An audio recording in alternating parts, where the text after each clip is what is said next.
Price the Lord. ദൈവനാമം മഹത്വപ്പെടുമാറാകട്ടെ. 2024 നമ്മളെ വിട്ട് കടന്നുപോയി. ഇപ്പോൾ നമ്മളൊരു പുതിയ വർഷം പ്രവേശിച്ചിരിക്കും. നിങ്ങൾക്ക് എല്ലാവർക്കും ക്രിസ്തുയേശുവിൻ്റെ നാമത്തിൽ എൻ്റെ ആശംസകൾ അറിയിക്കുന്നു. ഒരു പുതിയ വർഷത്തിൻ്റെ എല്ലാവിധമായ നന്മകളും അനുഗ്രഹങ്ങളും ഞാൻ ആശംസിക്കുന്നു. ദൈവം നിങ്ങളെ അനുഗ്രഹിക്കുമാറാകട്ടെ. ഓരോ ദിവസങ്ങളും ഓരോ വർഷങ്ങളും നമ്മുടെ മുമ്പിൽ വരുമ്പോൾ ദൈവം പുതിയ പുതിയ നന്മകളും പുതിയ പുതിയ അനുഗ്രഹങ്ങളും നമുക്ക് തരുവാനായിട്ട് ആഗ്രഹിക്കുന്നു. പുതിയ പുതിയ തലങ്ങളിലേക്ക് നമ്മളെ കൊണ്ടുപോകാൻ ആഗ്രഹിക്കുന്നു. ഈ നശിച്ചു പോകുന്ന ലോകത്തിൽ മറ്റുള്ളവർക്ക് വേണ്ടി ഒരു വെളിച്ചമാകുവാൻ ദൈവം നമ്മളെ അങ്ങനെയൊക്കെയും നിങ്ങളെല്ലാവരെയും പ്രയോജനകരമാക്കി എടുക്കുവാൻ ദൈവം ഈ വർഷം ഉപയോഗിക്കട്ടെ, സഹായിക്കട്ടെ എന്ന് ഞാൻ ആത്മാർത്ഥതയോടെ ആഗ്രഹിക്കുകയും പ്രാർത്ഥിക്കുകയും ചെയ്യുന്നു. ദൈവം നിങ്ങളെവരെയും അനുഗ്രഹിക്കുമാറാണ്.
Praise the Lord.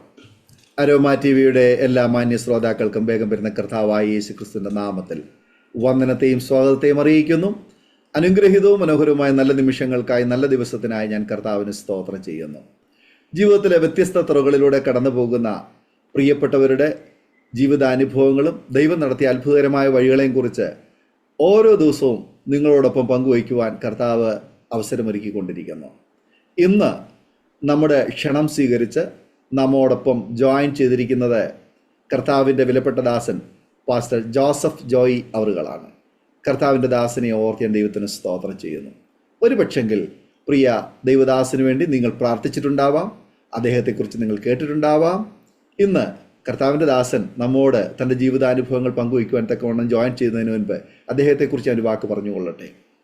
സ്തോത്രം.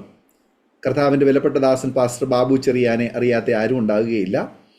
അദ്ദേഹത്തിൻ്റെ ഭാര്യ സഹോദരി ഭർത്താവായ കർത്താവിൻ്റെ വിലപ്പെട്ട ദാസൻ പ്രിയ ജോസഫ് ജോയ് അവറുകൾ വടക്കേ ഇന്ത്യയുടെ ഗ്രാമങ്ങളിൽ കർത്താവിൻ്റെ വേലയുള്ള ബന്ധത്തിൽ സുദീർഘമായ വർഷങ്ങൾ കർത്താവിന് വേണ്ടി പ്രയോജനപ്പെടുവാൻ, ദൈവരാജ്യത്തിൻ്റെ സുവിശേഷം ഘോഷണവുമായി ദൗത്യത്തിൽ പങ്കാളിയായി തീരുവാൻ കർത്താവ് ഉപയോഗിച്ച ഒരു ദൈവഭൃത്യനാണ്.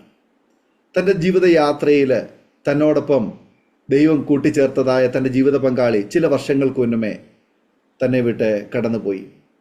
എന്നാൽ പിന്നത്തേതിൽ കർത്താവിൻ്റെ ദാസൻ തൻ്റെ ശുശ്രൂഷയിൽ പിന്നെയും തീഷ്ണതയുള്ളവനായി കർത്താവിന് വേണ്ടി നിലകൊള്ളുവാനിടയായി തീർന്നു. കഴിഞ്ഞ ചില വർഷങ്ങളായി, ഏതാണ്ട് 6 വർഷത്തോളമായി ശാരീരികമായി വളരെ ഏറെ ബലഹീന അവസ്ഥയിലൂടെ കർത്താവിൻ്റെ ദാസന് കടന്നു പോകുന്നു. താൻ കിടക്കയിൽ ആയിരിക്കുമ്പോഴും തന്നിൽ പകർന്നിരിക്കുന്നതായ പ്രത്യാശയും വിശ്വാസവും കൈവിടാതെ കർത്താവ് ഏൽപ്പിച്ച ശുശ്രൂഷ ശക്തമായി ചെയ്യുവാൻ ദൈവം ഇന്നും അഭിഷേകത്താൽ നിറച്ചിരിക്കുന്നു. ശാരീരികമായുള്ള തൻ്റെ ബലഹീനതകൾ മറന്ന് തന്നിൽ പകർന്നിരിക്കുന്ന ആ ചൂടടയാളം, കർത്താവിൻ്റെ സ്നേഹം ലോകത്തോട് പങ്കുവയ്ക്കുവാൻ കിട്ടുന്ന അവസരങ്ങളൊക്കെ പരമാവധി ഉപയോഗിച്ചുകൊണ്ടിരിക്കുന്നു. അരോമ ടിവിയുടെ പ്രേക്ഷകരോടൊപ്പം തൻ്റെ ജീവിതാനുഭവങ്ങൾ പങ്കുവയ്ക്കുന്ന കാര്യം ഞാൻ പറഞ്ഞപ്പോൾ സന്തോഷത്തോടെ ആ കാര്യം സ്വീകരിച്ച് ഇന്ന് നമ്മോടൊപ്പം ജോയിൻ ചെയ്തിരിക്കുകയാണ്. തുടർന്ന് കർത്താവിൻ്റെ ദാസൻ നമ്മോട് സംസാരിക്കുമ്പോൾ ഒരുപാട് പ്രിയപ്പെട്ടവർക്ക് അനുഗ്രഹമായി തീരുമെന്നുള്ള കാര്യത്തിന് യാതൊരു സംശയവുമില്ല. ആകയാൽ നിങ്ങളെല്ലാവരും ശ്രദ്ധയോടെ സ്കിപ്പ് ചെയ്യാതെ അവസാനം വരെ കർത്താവിൻ്റെ ദാസൻ പറയുന്ന വാക്കുകൾ നിങ്ങളുടെ ജീവിതത്തിൽ അനുഗ്രഹമായി തീരേണ്ടതിന് പ്രാർത്ഥനയോടെ ആയിരിക്കാം, ശ്രദ്ധയോടെ ആയിരിക്കാം. കർത്താവിൻ്റെ വിലപ്പെട്ട ദാസൻ പ്രിയ ജോസഫ് ജോയി അവറുകളെ തികഞ്ഞ സ്നേഹത്തോടും ആദരവോടുകൂടി അരോമ TV പ്രേക്ഷകരോടൊപ്പം സമയം ചെലവഴിക്കുന്നതിനായിട്ട് ഞങ്ങൾ സ്വാഗതം ചെയ്തുകൊള്ളുന്നു. പ്രൈസ് ലോർഡ് പാസ്റ്ററേ. Praise the lord. കർത്താവിൻ്റെ ദാസനെ അരോമ TVയുടെ പ്രേക്ഷകരോടൊപ്പം പരിചയപ്പെടുത്തുന്നതിൽ എനിക്ക് ഒത്തിരി സന്തോഷമുണ്ട്. പാസ്റ്ററെ ഒന്ന് പരിചയപ്പെടുത്താമോ? പാസ്റ്ററുടെ ഇപ്പോഴായിരിക്കുന്ന സാഹചര്യങ്ങളെക്കുറിച്ചും പാസ്റ്ററെക്കുറിച്ച് ചുരുക്കം വാചകങ്ങൾ ഒരു വാക്കിൽ പരിചയപ്പെടുത്തിയതിന് ശേഷം പാസ്റ്ററുടെ ബാല്യകാലം, മാതാപിതാക്കന്മാർ, സഹോദരങ്ങൾ, വിദ്യാഭ്യാസം തുടർന്ന് ഇങ്ങോട്ട് പറയാൻ ആഗ്രഹിക്കുന്ന ജീവിതത്തിലെ എല്ലാ അനുഭവങ്ങളും അരോമ TVയുടെ പ്രേക്ഷകരുമായിട്ട് പങ്കുവയ്ക്കുന്നതിനായിട്ട് സമയം വേർതിരിക്കുന്നു pastor. Thank you pastor. Thank you. കർത്താവിൻ്റെ വിലറിദാസൻ പാസ്റ്റർ ഡാനിയൽ ജോണും അരോമ TVക്കും എൻ്റെ പിമ്പിൽ പ്രവർത്തിക്കുന്ന എല്ലാവർക്കും ഞാൻ ഹൃദയംഗമായ നന്ദി രേഖപ്പെടുത്തുന്നു. എന്നെ ക്ഷണിക്കുകയും ഇങ്ങനെ ഒരു അവസരം നൽകുകയും ചെയ്തതിനായി ഞാൻ നന്ദി പറയുന്നു. എന്നെ കേൾക്കുന്ന, കാണുന്ന ഈ അരോമ TVയുടെ ശ്രോതാക്കൾ എല്ലാവരോടും ക്രിസ്തുയേശുവിൻ്റെ നാമത്തിൽ എൻ്റെ സ്നേഹവന്ദനത്തെ അറിയിക്കുന്നു. ഇത്രത്തോളം ബലപ്പെടുത്തിയ എൻ്റെ ദൈവത്തോട് നന്ദി പറഞ്ഞുകൊണ്ട് ഞാൻ എന്നെ തന്നെ പരിചയപ്പെടുത്തുവാനായി ആഗ്രഹിക്കുന്നു. പാസ്റ്റർ ഓൾറെഡി പറഞ്ഞു, എൻ്റെ പേര് പാസ്റ്റർ ജോസഫ് ജോയ് ആണ്. ഞാൻ ദീർഘവർഷം കൽക്കട്ടയിൽ താമസിച്ച് ദൈവവേല ചെയ്തുകൊണ്ടിരിക്കുകയായിരുന്നു.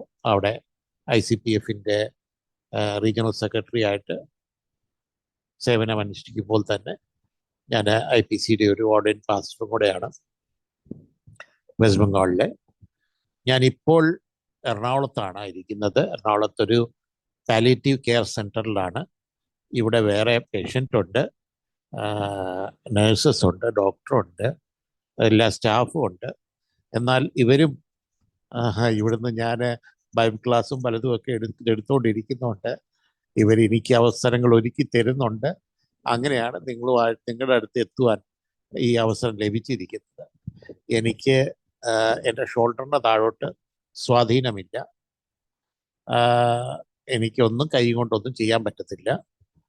എനിക്ക് എഴുന്നേറ്റ് ഇരിക്കാനും പറ്റത്തില്ല. എനിക്ക് അങ്ങോട്ട് തിരിയാനും പറ്റത്തില്ല. എന്നെ ഇപ്പോൾ ഇങ്ങനെ തിരിച്ച് കിടത്തി പുറകിലൊരു തലവണ വെച്ച് സപ്പോർട്ട് വെച്ച് ഇങ്ങനെ കിടത്തിയേക്കുന്നതുകൊണ്ട് ഞാനിങ്ങനെ കിടക്കുന്നു. ഇടയ്ക്ക് ചിലപ്പോൾ എനിക്ക് സ്പാസ്മ് വരും. അപ്പോൾ ചിലപ്പോൾ കൈയും കാലും കിടന്ന് ചാടുന്നു. അത് കൺട്രോളില്ലാതെ വരുന്നതാണ്. പിന്നെ ചിലപ്പോൾ ഒരു ചെറിയ ഡിസ്റ്റർബൻസോ വല്ലതും വന്നാലും നിങ്ങൾ സഹകരിക്കുക. ഇങ്ങനെയുള്ളൊരു സാഹചര്യത്തിലും ദൈവം ഒരു അവസരം ഒരുക്കി തന്നതിനായി ഞാൻ ദൈവത്തെ സ്തുതിക്കുന്നു. ഇനിയും എൻ്റെ ബാല്യകാലവും അല്പമായിട്ട് നിങ്ങളോട് പറഞ്ഞ് എന്നെക്കുറിച്ച് കുറച്ചുകൂടെ കാര്യങ്ങൾ പറഞ്ഞ് മുന്നോട്ട് പോകുവാൻ ആഗ്രഹിക്കുന്നു.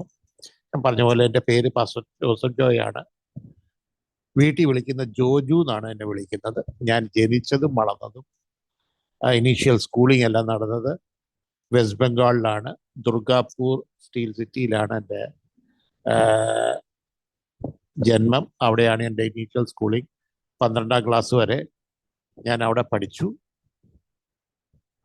അത് കഴിഞ്ഞിട്ട് പിന്നെ എൻജിനീയറിങ് ചെയ്തു. പിന്നെയാണ് ജോലി ചെയ്തത്. അപ്പോൾ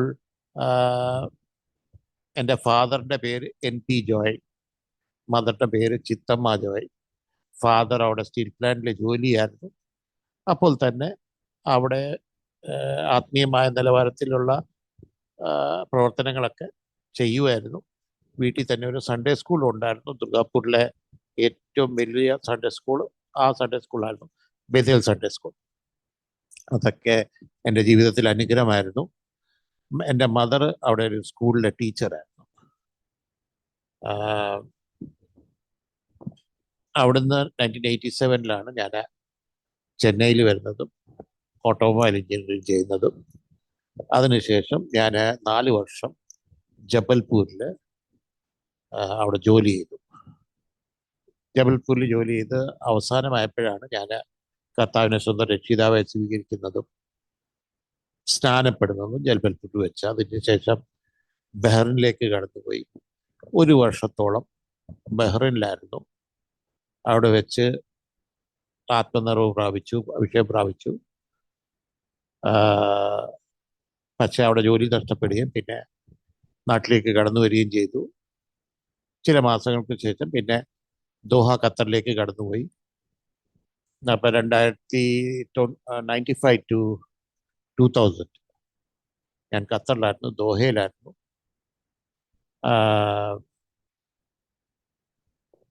ബഹ്റിനിലായിരുന്നപ്പോൾ നാഷണൽ മോട്ടോഴ്സ് എന്നുള്ള കമ്പനിയിലായിരുന്നു, ഹോണ്ടയുടെ കമ്പനിയായിരുന്നു. പിന്നെ ബഹ്റിൻ IPCയിലായിരുന്നു പോയിക്കൊണ്ടിരുന്നത്. ദോഹയിലായിരുന്നപ്പോഴും ഞാൻ അവിടെ ഹോണ്ടയും വോൾവോയുടെയും സർവീസിലായിരുന്നു. ഞാൻ വോൾവോയുടെ സർവീസ് എഞ്ചിനീയറായിട്ടിരിക്കുമ്പോഴാണ് സേവനമനുഷ്ഠിക്കുമ്പോഴാണ് ഞാൻ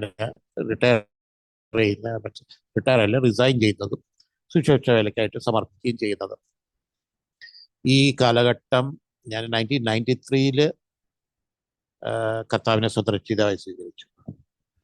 കുഞ്ഞിലെ സൺഡേ സ്കൂളിൽ ഞാൻ പറഞ്ഞല്ലോ, കുറ്റൂർ കുട്ടിയച്ചൻ എന്ന് പറയുന്ന കർത്താവിൻ്റെ ദാസന്റെ ഞാൻ കൊച്ചുമോനാണ്. അപ്പോൾ തന്നെ എൻ്റെ അമ്മയുടെ സൈഡിൽ നിന്ന് ഗ്രാൻഡ് ഫാദർ എറണാകുളത്ത് വൈപ്പിങ്കരയിൽ ഞാറക്കൽ എന്ന് പറയുന്ന സ്ഥലത്തെ ഒരു ആദിമ വിശ്വാസിയാണ്.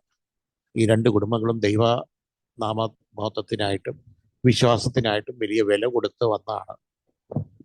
എനിക്ക് അതിൻ്റെതായിട്ടുള്ള ചെറുപ്പത്തിലെ സൺഡേ സ്കൂളിലുമൊക്കെ ഇതൊക്കെ കിട്ടിയെങ്കിലും ഞാൻ വളർന്നൊരു എഞ്ചിനീയറിംഗ് പഠിക്കാൻ പോയി കഴിഞ്ഞപ്പോഴത്തേന് ഞാനൊരു ചെറിയൊരു റെബലായിട്ട് മാറി. കാരണം എൻ്റെ പപ്പയുടെ വിശ്വാസ ജീവിതവും അതിന് കാരണമായിട്ട് എന്തൊക്കെ വില കൊടുക്കേണ്ടി വന്നു എന്നെല്ലാം കണ്ട് എൻ്റെ മനസ്സിൽ തന്നെ ഒരു വിചാരം വന്നു, ഇങ്ങനെ ജീവിച്ചാൽ ലോകത്തിൽ ജീവിക്കണമെങ്കിൽ ലോകത്തിൻ്റെ നിയമം അനുസരിച്ചിട്ട് ജീവിക്കണം. ഇങ്ങനെ വിശ്വാസവും പറഞ്ഞ് ജീവിച്ചാൽ നമുക്കൊന്നും ചെയ്യാൻ പറ്റത്തില്ല. കാരണം പലയിടത്തും പ്രൊമോഷൻ കിട്ടേണ്ടടുത്ത് കിട്ടിയിട്ടില്ല, ഡാഡി യൂണിയൻ ഒന്നും ചെയ്യത്തില്ല. അങ്ങനത്തെ ഉള്ള പല പ്രശ്നങ്ങളും ഉള്ളതുകൊണ്ട് പലയിടത്തും കിട്ടേണ്ട അനുഗ്രഹങ്ങളൊന്നും കിട്ടിയിട്ടില്ല. റിട്ടയർ ആകുന്നവരെ ഒരു വീട് പണിയാൻ പോലും പറ്റിയിട്ടില്ല.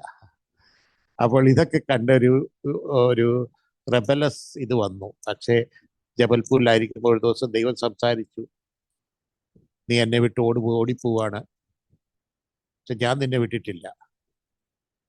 എന്തുകൊണ്ട് നിന്റെ കൈ എൻ്റെ കൈ തരുന്നില്ല? വൈ കാണ്ട് വി വാക്ക് ടുഗദർ? എന്തുകൊണ്ട് ഒരുമിച്ച് നടന്നൂടാ? അങ്ങനെയുള്ള ഒരു വിളിയുടെ മുമ്പിൽ പിന്നെ എനിക്ക് മറുതലിച്ച് നിൽക്കാൻ പറ്റിയില്ല, സമർപ്പിച്ചു. ആ സമർപ്പണം ഒരു ആഴമേറിയ സമർപ്പണമാണ്. അവിടുന്നാണ് എൻ്റെ ജീവിതത്തിലെ ഒരു വലിയ മാറ്റം വരാൻ ആരംഭിച്ചതും.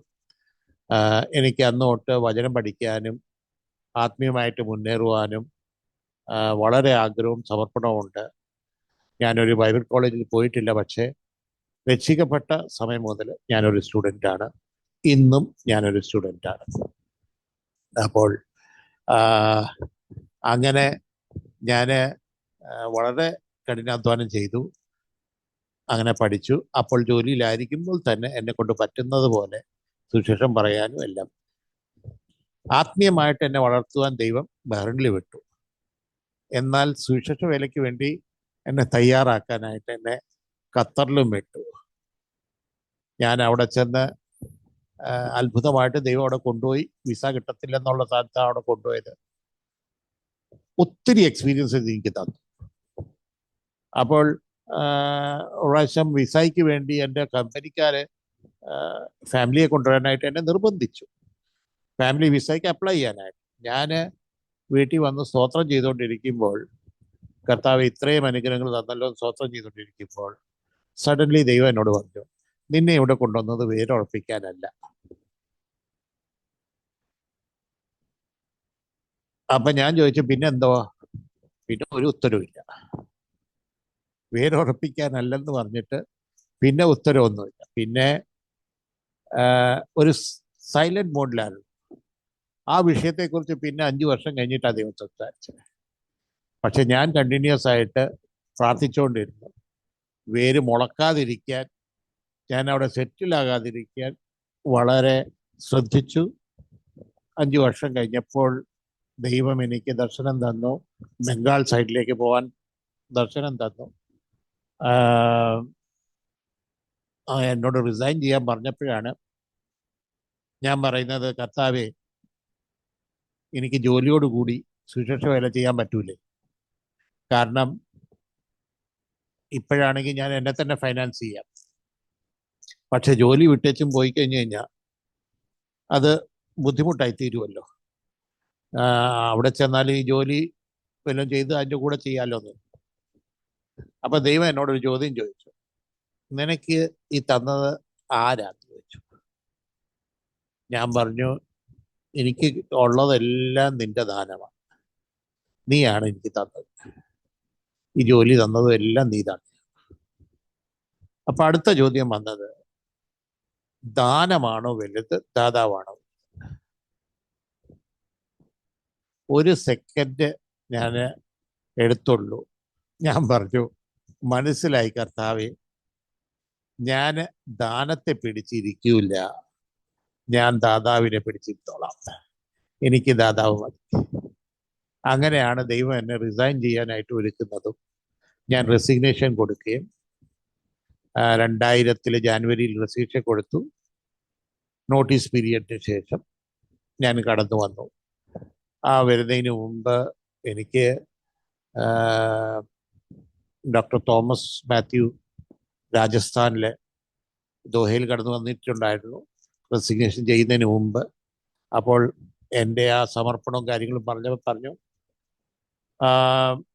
അങ്ങോട്ട് വാ, ഒരു വർഷത്തെ ട്രെയിനിങ് കഴിഞ്ഞതിന് ശേഷം ഞങ്ങൾക്ക് ബംഗാൾ ബോർഡ് അവിടെ സ്ഥലത്ത് വേലയുണ്ട്, അങ്ങോട്ട് ചെല്ലാന്ന് പറഞ്ഞു. ഞാനൊരു കമ്മിറ്റ്മെന്റ് കൊടുത്തില്ല. അടുത്തത് ജാനുവരി റെസിഗ്നേഷൻ കൊടുത്തതിന് ശേഷം നോട്ടീസ് പീരീഡിലായിരിക്കുമ്പോൾ ICPFന്റെ ജനറൽ സെക്രട്ടറി ആ സമയത്ത് ഇപ്പോൾ അമേരിക്കയിലായിരിക്കുന്ന പാസ്റ്റർ ജേക്കബ് മാത്യു ICPFന്റെ ജനറൽ സെക്രട്ടറി ആയിരുന്നു. അദ്ദേഹം അവിടെ വന്നു. അപ്പോൾ അദ്ദേഹം എന്നോട് പറഞ്ഞു, ഞങ്ങള് ബംഗാളിലെ ദർശനം, ഞങ്ങൾ കൽക്കട്ടയിൽ ഒരു സ്റ്റാഫ് വർക്കറിന് വേണ്ടി പ്രാർത്ഥിച്ചുകൊണ്ടിരിക്കുകയാണ്. അപ്പോൾ അവിടെ ഞങ്ങളുടെ അടുത്ത് വാ, ഞങ്ങളുടെ ജോയിൻ ചെയ്യും. അപ്പോൾ അവിടെയും കേട്ടു, പക്ഷേ ഞാനൊരു ഉത്തരം കൊടുത്തില്ല, കമ്മിറ്റ്മെന്റ് കൊടുത്തില്ല, പ്രാർത്ഥനയിൽ വെച്ചു.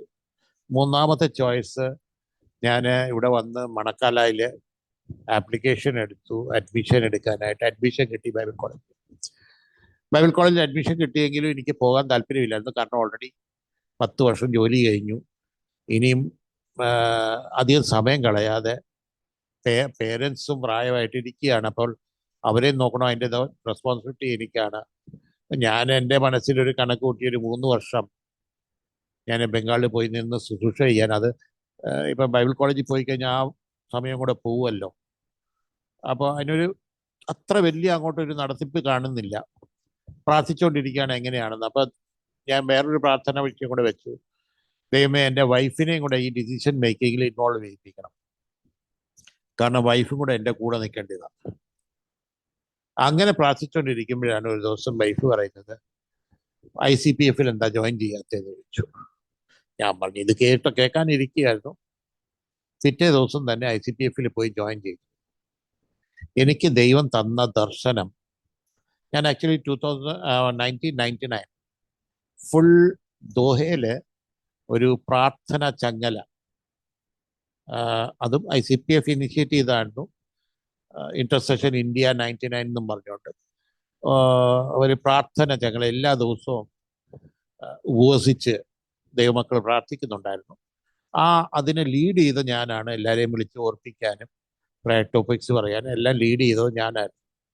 അപ്പോൾ ചിലപ്പോഴൊക്കെ ചിലരൊക്കെ സമയം തന്നിട്ടുണ്ടെങ്കിലും വിളിച്ച് ഓർപ്പിക്കാൻ പോകുമ്പോൾ പറയാം, അയ്യോ എനിക്ക് ഈ തിരക്കുണ്ട്, ആ തിരക്കുണ്ട്, എനിക്ക് പറ്റുന്നില്ലല്ലോ എന്ന് പറയുമ്പോൾ ഞാൻ അതങ്ങ് ഏറ്റെടുക്കും.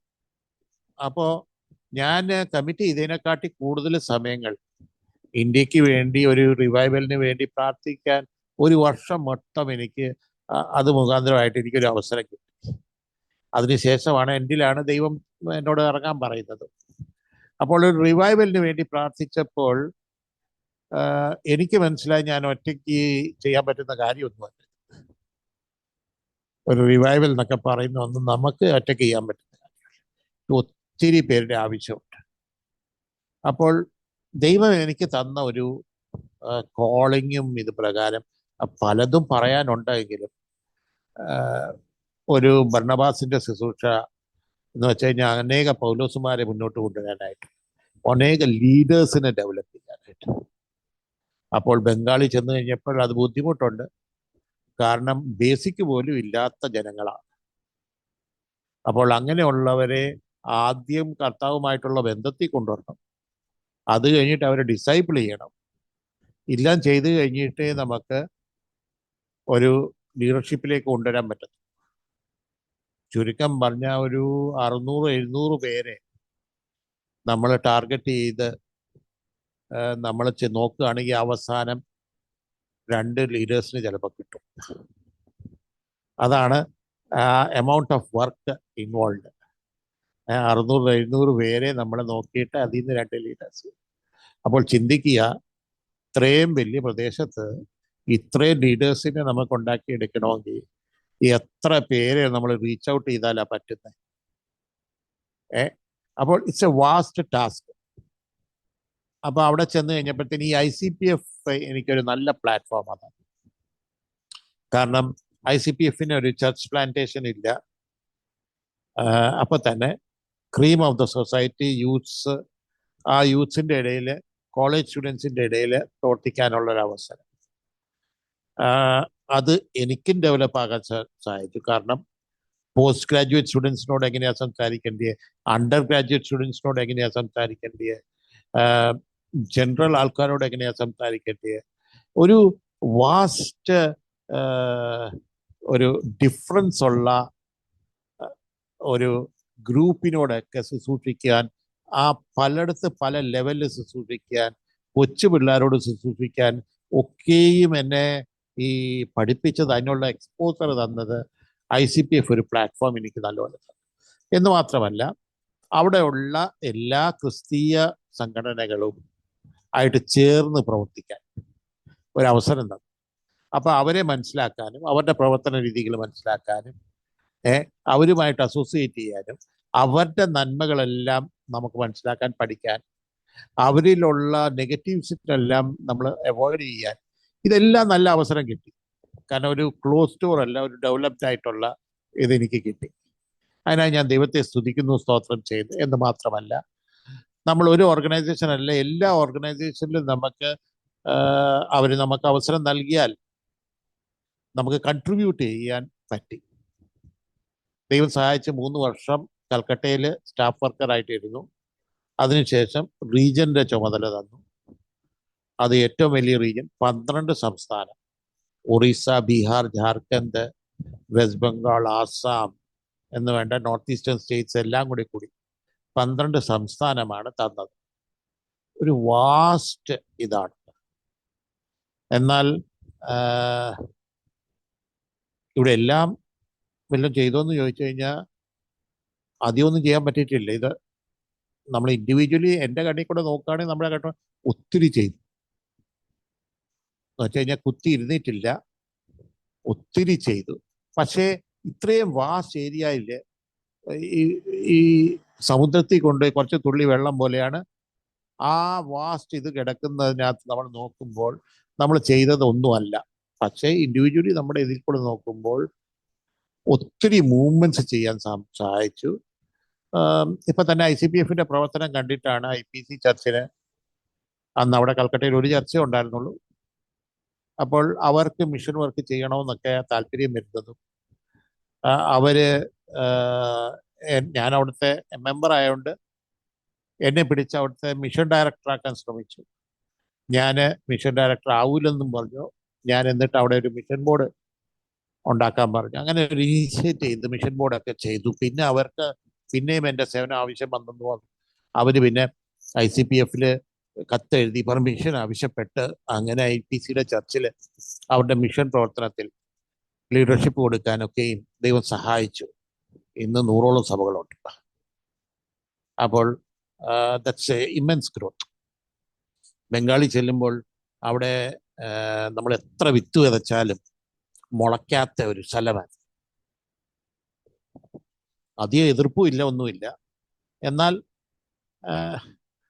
മുളയ്ക്കത്തുമില്ല, ഗ്രോത്ത് ഇല്ല. അപ്പം അങ്ങനത്തെ ഒരു സ്ഥലമായിരുന്നു. എന്നാൽ ഇന്ന് ഒത്തിരി പേരുണ്ട് നമ്മുടെ ശുശ്രൂഷയിൽ കൂടെ മുന്നോട്ട് വന്ന പിള്ളേർ രക്ഷിക്കപ്പെട്ട് സ്നാനപ്പെട്ട് മുന്നോട്ട് വന്ന വിഷയം പ്രാപിച്ച് ഇപ്പോൾ പാസ്റ്റേഴ്സ് ആയിരിക്കുന്ന അനേകരുണ്ട്, പല ഓർഗനൈസേഷനിലുണ്ട്. എന്ന് മാത്രമല്ല ഇന്നിപ്പോൾ അവർ അനുഗ്രഹപ്പെട്ട വേലകൾ അവർ ചെയ്തുകൊണ്ടിരിക്കുന്നു. ഇത് ഞാൻ ബംഗാളിൻ്റെ കാര്യം പറയുന്നു. അപ്പോൾ തന്നെ അരുണാചൽ പ്രദേശ്, ഒറീസ, ബീഹാർ എല്ലായിടത്തും തന്നെ പലയിടത്തും ദൈവം ആണ് ഓപ്പണിങ്സ് തന്നതും അവിടെ അനുഗ്രഹപ്പെട്ട വേലകൾ ICPF-ന്റെ വർക്കുകൾ ഇന്നും നടക്കുന്നു.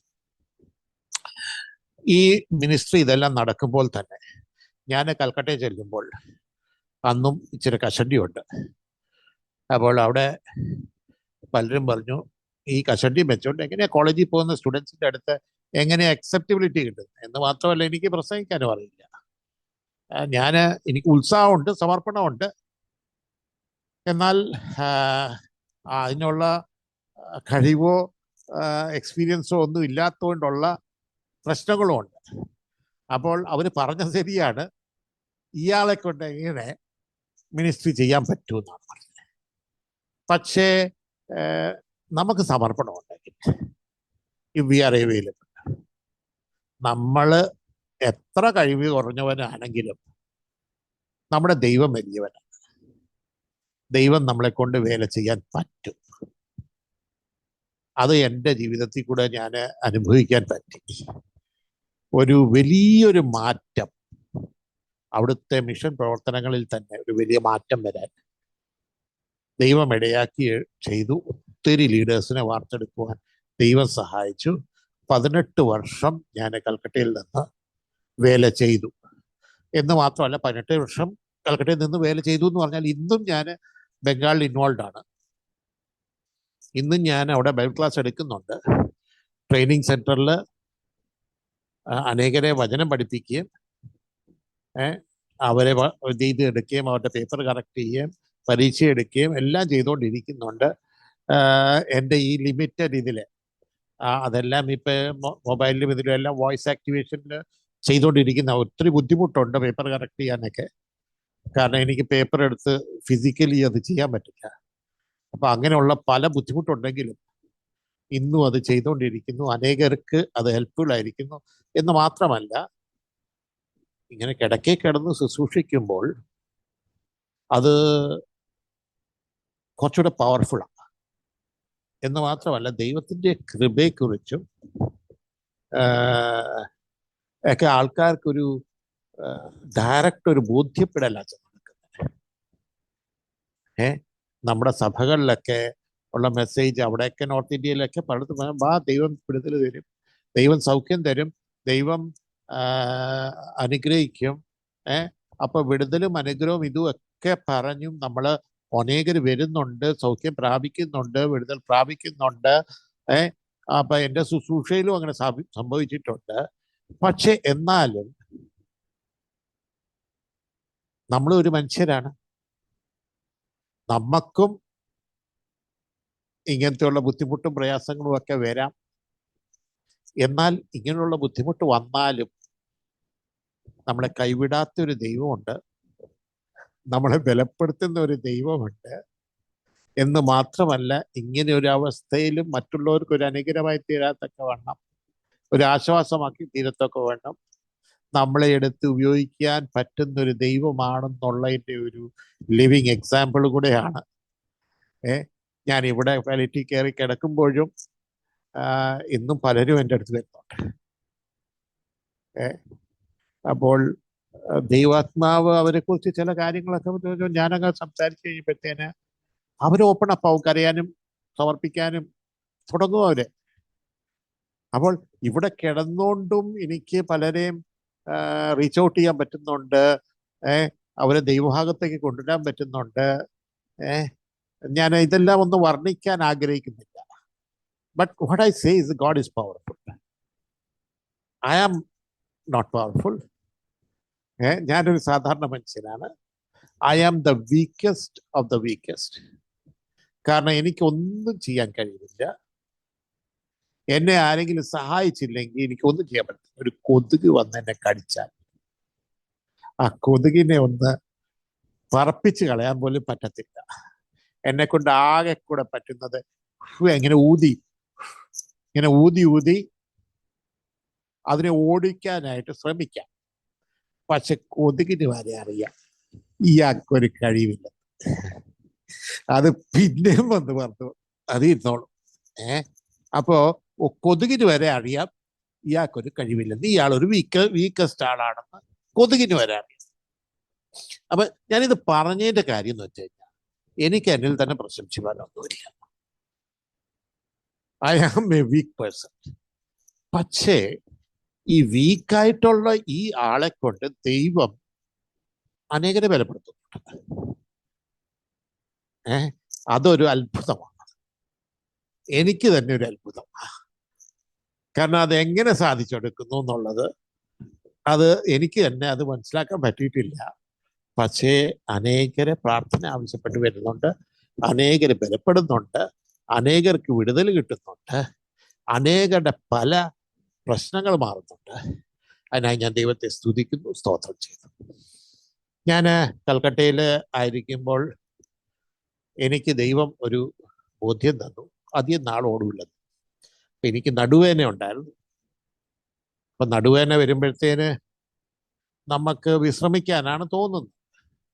പക്ഷെ ദൈവം എന്നോട് പറഞ്ഞു അടിയ നാളിൽ നീ ഓടൂല്ലെന്ന്. ആ ഒരു ബോധ്യം വന്നു കഴിഞ്ഞപ്പോഴത്തേന് ഞാൻ എൻ്റെ ഓട്ടം കൂടി. കാരണം അധികം നാളെ ഓടൂല്ലെങ്കിൽ ഓടാൻ പറ്റുമ്പോ നമുക്ക് എത്രത്തോളം ഓടാവോ അത്രത്തോളം ഓടട്ടെ. അപ്പൊ അങ്ങനെ എത്ര അധികം ചെയ്യാമോ അങ്ങനെ മിനിസ്ട്രിയിൽ എന്ന് പറഞ്ഞാൽ ഭയങ്കര പറ്റൂല. എൻ്റെ നടു വളഞ്ഞ് എനിക്ക് നടുവേദന. പലപ്പോഴും ട്രെയിനിൽ നിന്നൊക്കെ ഇറങ്ങുമ്പോൾ ലഗേജ് പോലും എടുക്കാൻ വയ്യ. കോ പാസഞ്ചേഴ്സ് എന്നെ സഹായിച്ചിട്ടുണ്ട് ലഗേജ് എടുക്കാനും. ചിലപ്പോൾ ബാക്ക് പാക്ക് ആയിരിക്കും. കാരണം ഈ മറ്റ് ലഗേജ് ആണെങ്കിൽ എടുത്തോണ്ടും ബസ്സിലൊന്നും കയറാൻ പറ്റത്തില്ല. ബാക്ക് പാക്ക് ആണെങ്കിൽ ബസ്സിലൊക്കെ ചെയ്യാം. നമ്മളൊക്കെ പാവപ്പെട്ട ദേവദാസന്മാരാണല്ലോ. നമുക്കൊരു ടാക്സി പിടിച്ച് പോവാന്ന് പറഞ്ഞു കഴിഞ്ഞാൽ അത്രയും കാശ് പോവില്ലേ കയ്യിൽ നിന്ന്. അപ്പൊ ബസ്സിലാണ് കയറാൻ ശ്രമിക്കുന്നത്. അപ്പൊ ബസ്സിൽ കയറുമ്പോൾ വലിയ ബോക്സ് ആണെങ്കിൽ ബസ്സിൽ കയറ്റില്ല. അപ്പൊ അതുകൊണ്ട് ബാക്ക് പാക്ക് എടുക്കും. ഈ ബാക്ക് പാക്ക് എടുക്കുമ്പോൾ അത് വന്ന് നടുവിൽ വന്ന് നടക്കുമ്പോൾ വന്ന് അടിക്കും. ഞാനൊരു കൈ അതിന്റെ പുറകിൽ വെച്ച് സപ്പോർട്ട് ചെയ്തിട്ടാണ്. ചിലപ്പോൾ പുറകിൽ നിന്ന് നടന്നു വരുന്ന പ്ലാറ്റ്ഫോമിൽ നടന്നു വരുന്ന വ്യക്തി ചിലപ്പോൾ എൻ്റെ ബാഗ് പതുക്കെ പിടിച്ച് അങ്ങ് കയ്യിലെടുക്കും. അങ്ങനെ പല പ്രാവശ്യം മറ്റുള്ളവർ എൻ്റെ ബുദ്ധിമുട്ട് കണ്ടു ചെയ്തു. പക്ഷെ എന്നാലും ഞാൻ എൻ്റെ ഓട്ടം കുറച്ചില്ല. അങ്ങനെ ഓടിക്കൊണ്ടിരിക്കുമ്പോഴാണ് 2018 എൻ്റെ വൈഫിന് വയറുവേദനയും ഛർദിലും ഒക്കെ ആയി. അവിടെ കാണിച്ചിട്ടൊന്നും ശരിയാകുന്നില്ല. അപ്പൊ പിന്നെ നാട്ടിൽ നിന്ന് പറഞ്ഞു ഇവിടെ നാട്ടിൽ കൊണ്ടുവന്ന് കാണിക്കാം. അങ്ങനെ നാട്ടിലേക്ക് പറഞ്ഞു വിടാം. അപ്പൊ എനിക്ക് കൂടെ വരാൻ പറ്റത്തില്ല, കാരണം മിനിസ്ട്രി കമ്മിറ്റ്മെന്റ്സ് അത്രത്തോളം ഉണ്ട്. ആസാമിൽ പോയി മിനിസ്ട്രി ചെയ്തേച്ച് തിരിച്ചു വന്നു. വൈഫിനെ ഞാൻ ഫ്ലൈറ്റ് കയറ്റി നാട്ടിലേക്ക് വിട്ടു. അവിടുന്ന് ഞാൻ റൂർക്കല്ല ഒറീസയിലേക്ക് പോയി മിനിസ്ട്രിക്ക്. വൈഫ് ഇവിടെ വന്നു ചെക്കപ്പ് ചെയ്തു. 2-3 ചെക്ക് ചെയ്തു. അവസാനം PVS ഹോസ്പിറ്റലിൽ എറണാകുളത്ത് അവർ കണ്ടുപിടിച്ചു ലാർജ് ഇൻറ്റസ്റ്റൈനിൽ ട്യൂമറുണ്ട്. ആ ട്യൂമർ വന്ന് ബ്ലോക്ക് ചെയ്യുന്നതുകൊണ്ടാണ് ഫുഡ് താഴോട്ട് പോകാത്തതും അത് ഛർദ്ദിക്കാൻ വരുന്നത്. അപ്പോൾ ഓപ്പറേഷൻ ചെയ്യണമെന്ന് പറഞ്ഞു. അങ്ങനെ പിന്നെ ഞാൻ നാട്ടിൽ വന്നു. ഓപ്പറേഷൻ റൂമിൽ കയറ്റി, ഓപ്പറേഷൻ തിയേറ്ററിൽ കയറ്റി. തുറന്നു കഴിഞ്ഞപ്പോൾ ഡോക്ടർ ഞങ്ങളെ വിളിച്ചും പറഞ്ഞു രക്ഷയില്ല, ഇത് മാലിഗ്നന്റ് ആണ്, ക്യാൻസർ ആണ്. എന്ന് മാത്രമല്ല ഫുൾ സ്പ്രെഡ് ആയിട്ടുണ്ട്. അപ്പൊ ഇത് ഞങ്ങൾക്ക് ഒന്നും ചെയ്യാൻ പറ്റത്തില്ല. ഞങ്ങൾക്ക് ഇപ്പൊ താൽക്കാലികമായിട്ട് ആ ബ്ലോക്ക് ആയിട്ട് ഇരിക്കുന്നിടത്ത് ഒരു ബൈപ്പാസ് ചെയ്ത് ആ പാസേജ് ഒന്ന് ക്ലിയർ ചെയ്ത് ബൈപ്പാസിൽ കൂടെ പോയിക്കോളും. അങ്ങനെ ഒരു ഇത് ചെയ്യാനേ പറ്റത്തുള്ളൂ. അല്ലാണ്ട് ഇതിന്റെ മെയിൻ പ്രോബ്ലത്തെ നമുക്ക് തൊടാൻ പോലും പറ്റത്തില്ലെന്ന് പറഞ്ഞ് അവര് പിന്നെ തുന്നിക്കെട്ടി വെച്ചു. ഇത് ജൂൺ മാസത്തിലാണ് 2018. അത് കഴിഞ്ഞ് നമ്മൾ പല ഓങ്കോളജിസ്റ്റിനെ വിസിറ്റ് ചെയ്തു. എല്ലാവരും പറയുന്നത് രക്ഷയില്ല, 6 മാസമേ ജീവിക്കത്തുള്ളൂ. ഇതൊക്കെ ഒരു വല്ലാത്തൊരു ഇതാണ് നമുക്ക് നമ്മുടെ മുമ്പിൽ നമ്മളെ പ്രിയപ്പെട്ടവർ കിടന്ന് കഷ്ടപ്പെടുന്നതും കാണുമ്പോൾ എന്ന് മാത്രമല്ല നമുക്ക് നിസ്സഹായരായിട്ട് നോക്കി നിൽക്കേണ്ടി വരുന്നത് ഇതൊക്കെ വളരെ ഒരു പ്രയാസഘട്ടമായിട്ടുള്ളൊരു ഇതാണ്. എന്നാലും ഞാൻ RCC പോയിട്ട് അവിടെ ഒരു അപ്പോയിൻമെൻറ്റും എടുത്തു. അപ്പം കുറച്ച് സമയമുണ്ട്. അപ്പം എനിക്ക് 2 മക്കളാണ്. എൻ്റെ മോൻ അപ്പോൾ ബാംഗ്ലൂരിൽ പഠിച്ചുകൊണ്ടിരിക്കുക, എഞ്ചിനീയറിങ് ചെയ്തുകൊണ്ടിരിക്കുകയാണ്. മോള് 12ാം ക്ലാസ്സിൽ കയറിയതേ ഉള്ളൂ. കൽക്കട്ടയിലാണ് മോള്. അപ്പം മോൾ അവിടെ ഒറ്റയ്ക്കാണ്. എൻ്റെ ഫാദറും മദറും എൻ്റെ കൂടെ ഉണ്ടായിരുന്നു. അപ്പം ഞാൻ ഇങ്ങോട്ട് വന്നപ്പോൾ ഫാദർ മദറിനെ പെങ്ങളുടെ അടുത്ത് പറഞ്ഞു വിട്ടു. അപ്പം അങ്ങനെ മോൾ അവിടെയാണ്. അപ്പം ഫാമിലി ചെതറിക്കിടക്കുകയാണ്. ഈ ഓപ്പറേഷൻ ഇതുമല്ല ഇവിടെ വന്നപ്പോഴല്ലേ അറിഞ്ഞേ. അപ്പോൾ മോളോടൊന്നും പറഞ്ഞിട്ടില്ല. മോളുടെ കാര്യങ്ങളൊന്നും സെറ്റ് ചെയ്യണം. അപ്പം ഞാൻ പറഞ്ഞു ഒന്ന് കൽക്കട്ടയിൽ പോകാം. അങ്ങനെ കൽക്കട്ടയിൽ തിരിച്ചുപോയി. അവിടെ ചെന്ന് കഴിഞ്ഞപ്പോഴാണ് അറിയുന്നത് എൻ്റെ അമ്മായിയപ്പന് ദൈവസന്ധി ചേർക്കപ്പെട്ടു. അപ്പോൾ തിരിച്ചു വരേണ്ടി വന്നു. അപ്പം മോളും ഞാനുമായിട്ട് അവിടുന്ന് പുറപ്പെടാൻ പിന്നെ ഫ്ലൈറ്റ് ടിക്കറ്റ് എടുത്ത് ഇരിക്കുമ്പോൾ അന്ന് രാവിലെ കുളിക്കാൻ കയറി കഴിഞ്ഞപ്പോഴത്തേന് ബാത്റൂമിൽ അവിടെ ഞാൻ വീണു. അതെങ്ങനെ സംഭവിച്ചു, എന്ത് സംഭവിച്ചു എന്ന് എനിക്ക് അത്ര ഓർമ്മയില്ല. എനിക്ക് ഇത്ര ഓർമ്മയുണ്ട്, ഞാൻ പുറകിലേക്ക് വീഴുന്നതായിട്ട് എനിക്കൊരു ചെറിയ ഓർമ്മയുണ്ട്. അത് കഴിഞ്ഞപ്പോൾ കുറച്ച് കഴിഞ്ഞപ്പോഴാണെന്ന് തോന്നുന്നു ഒരു ശബ്ദം കേൾക്കുന്നു. പുറത്തുനിന്ന് മോള് വിളിച്ച് ചോദിക്കുന്നു, പപ്പ വീണോ, എന്ത് പറ്റി?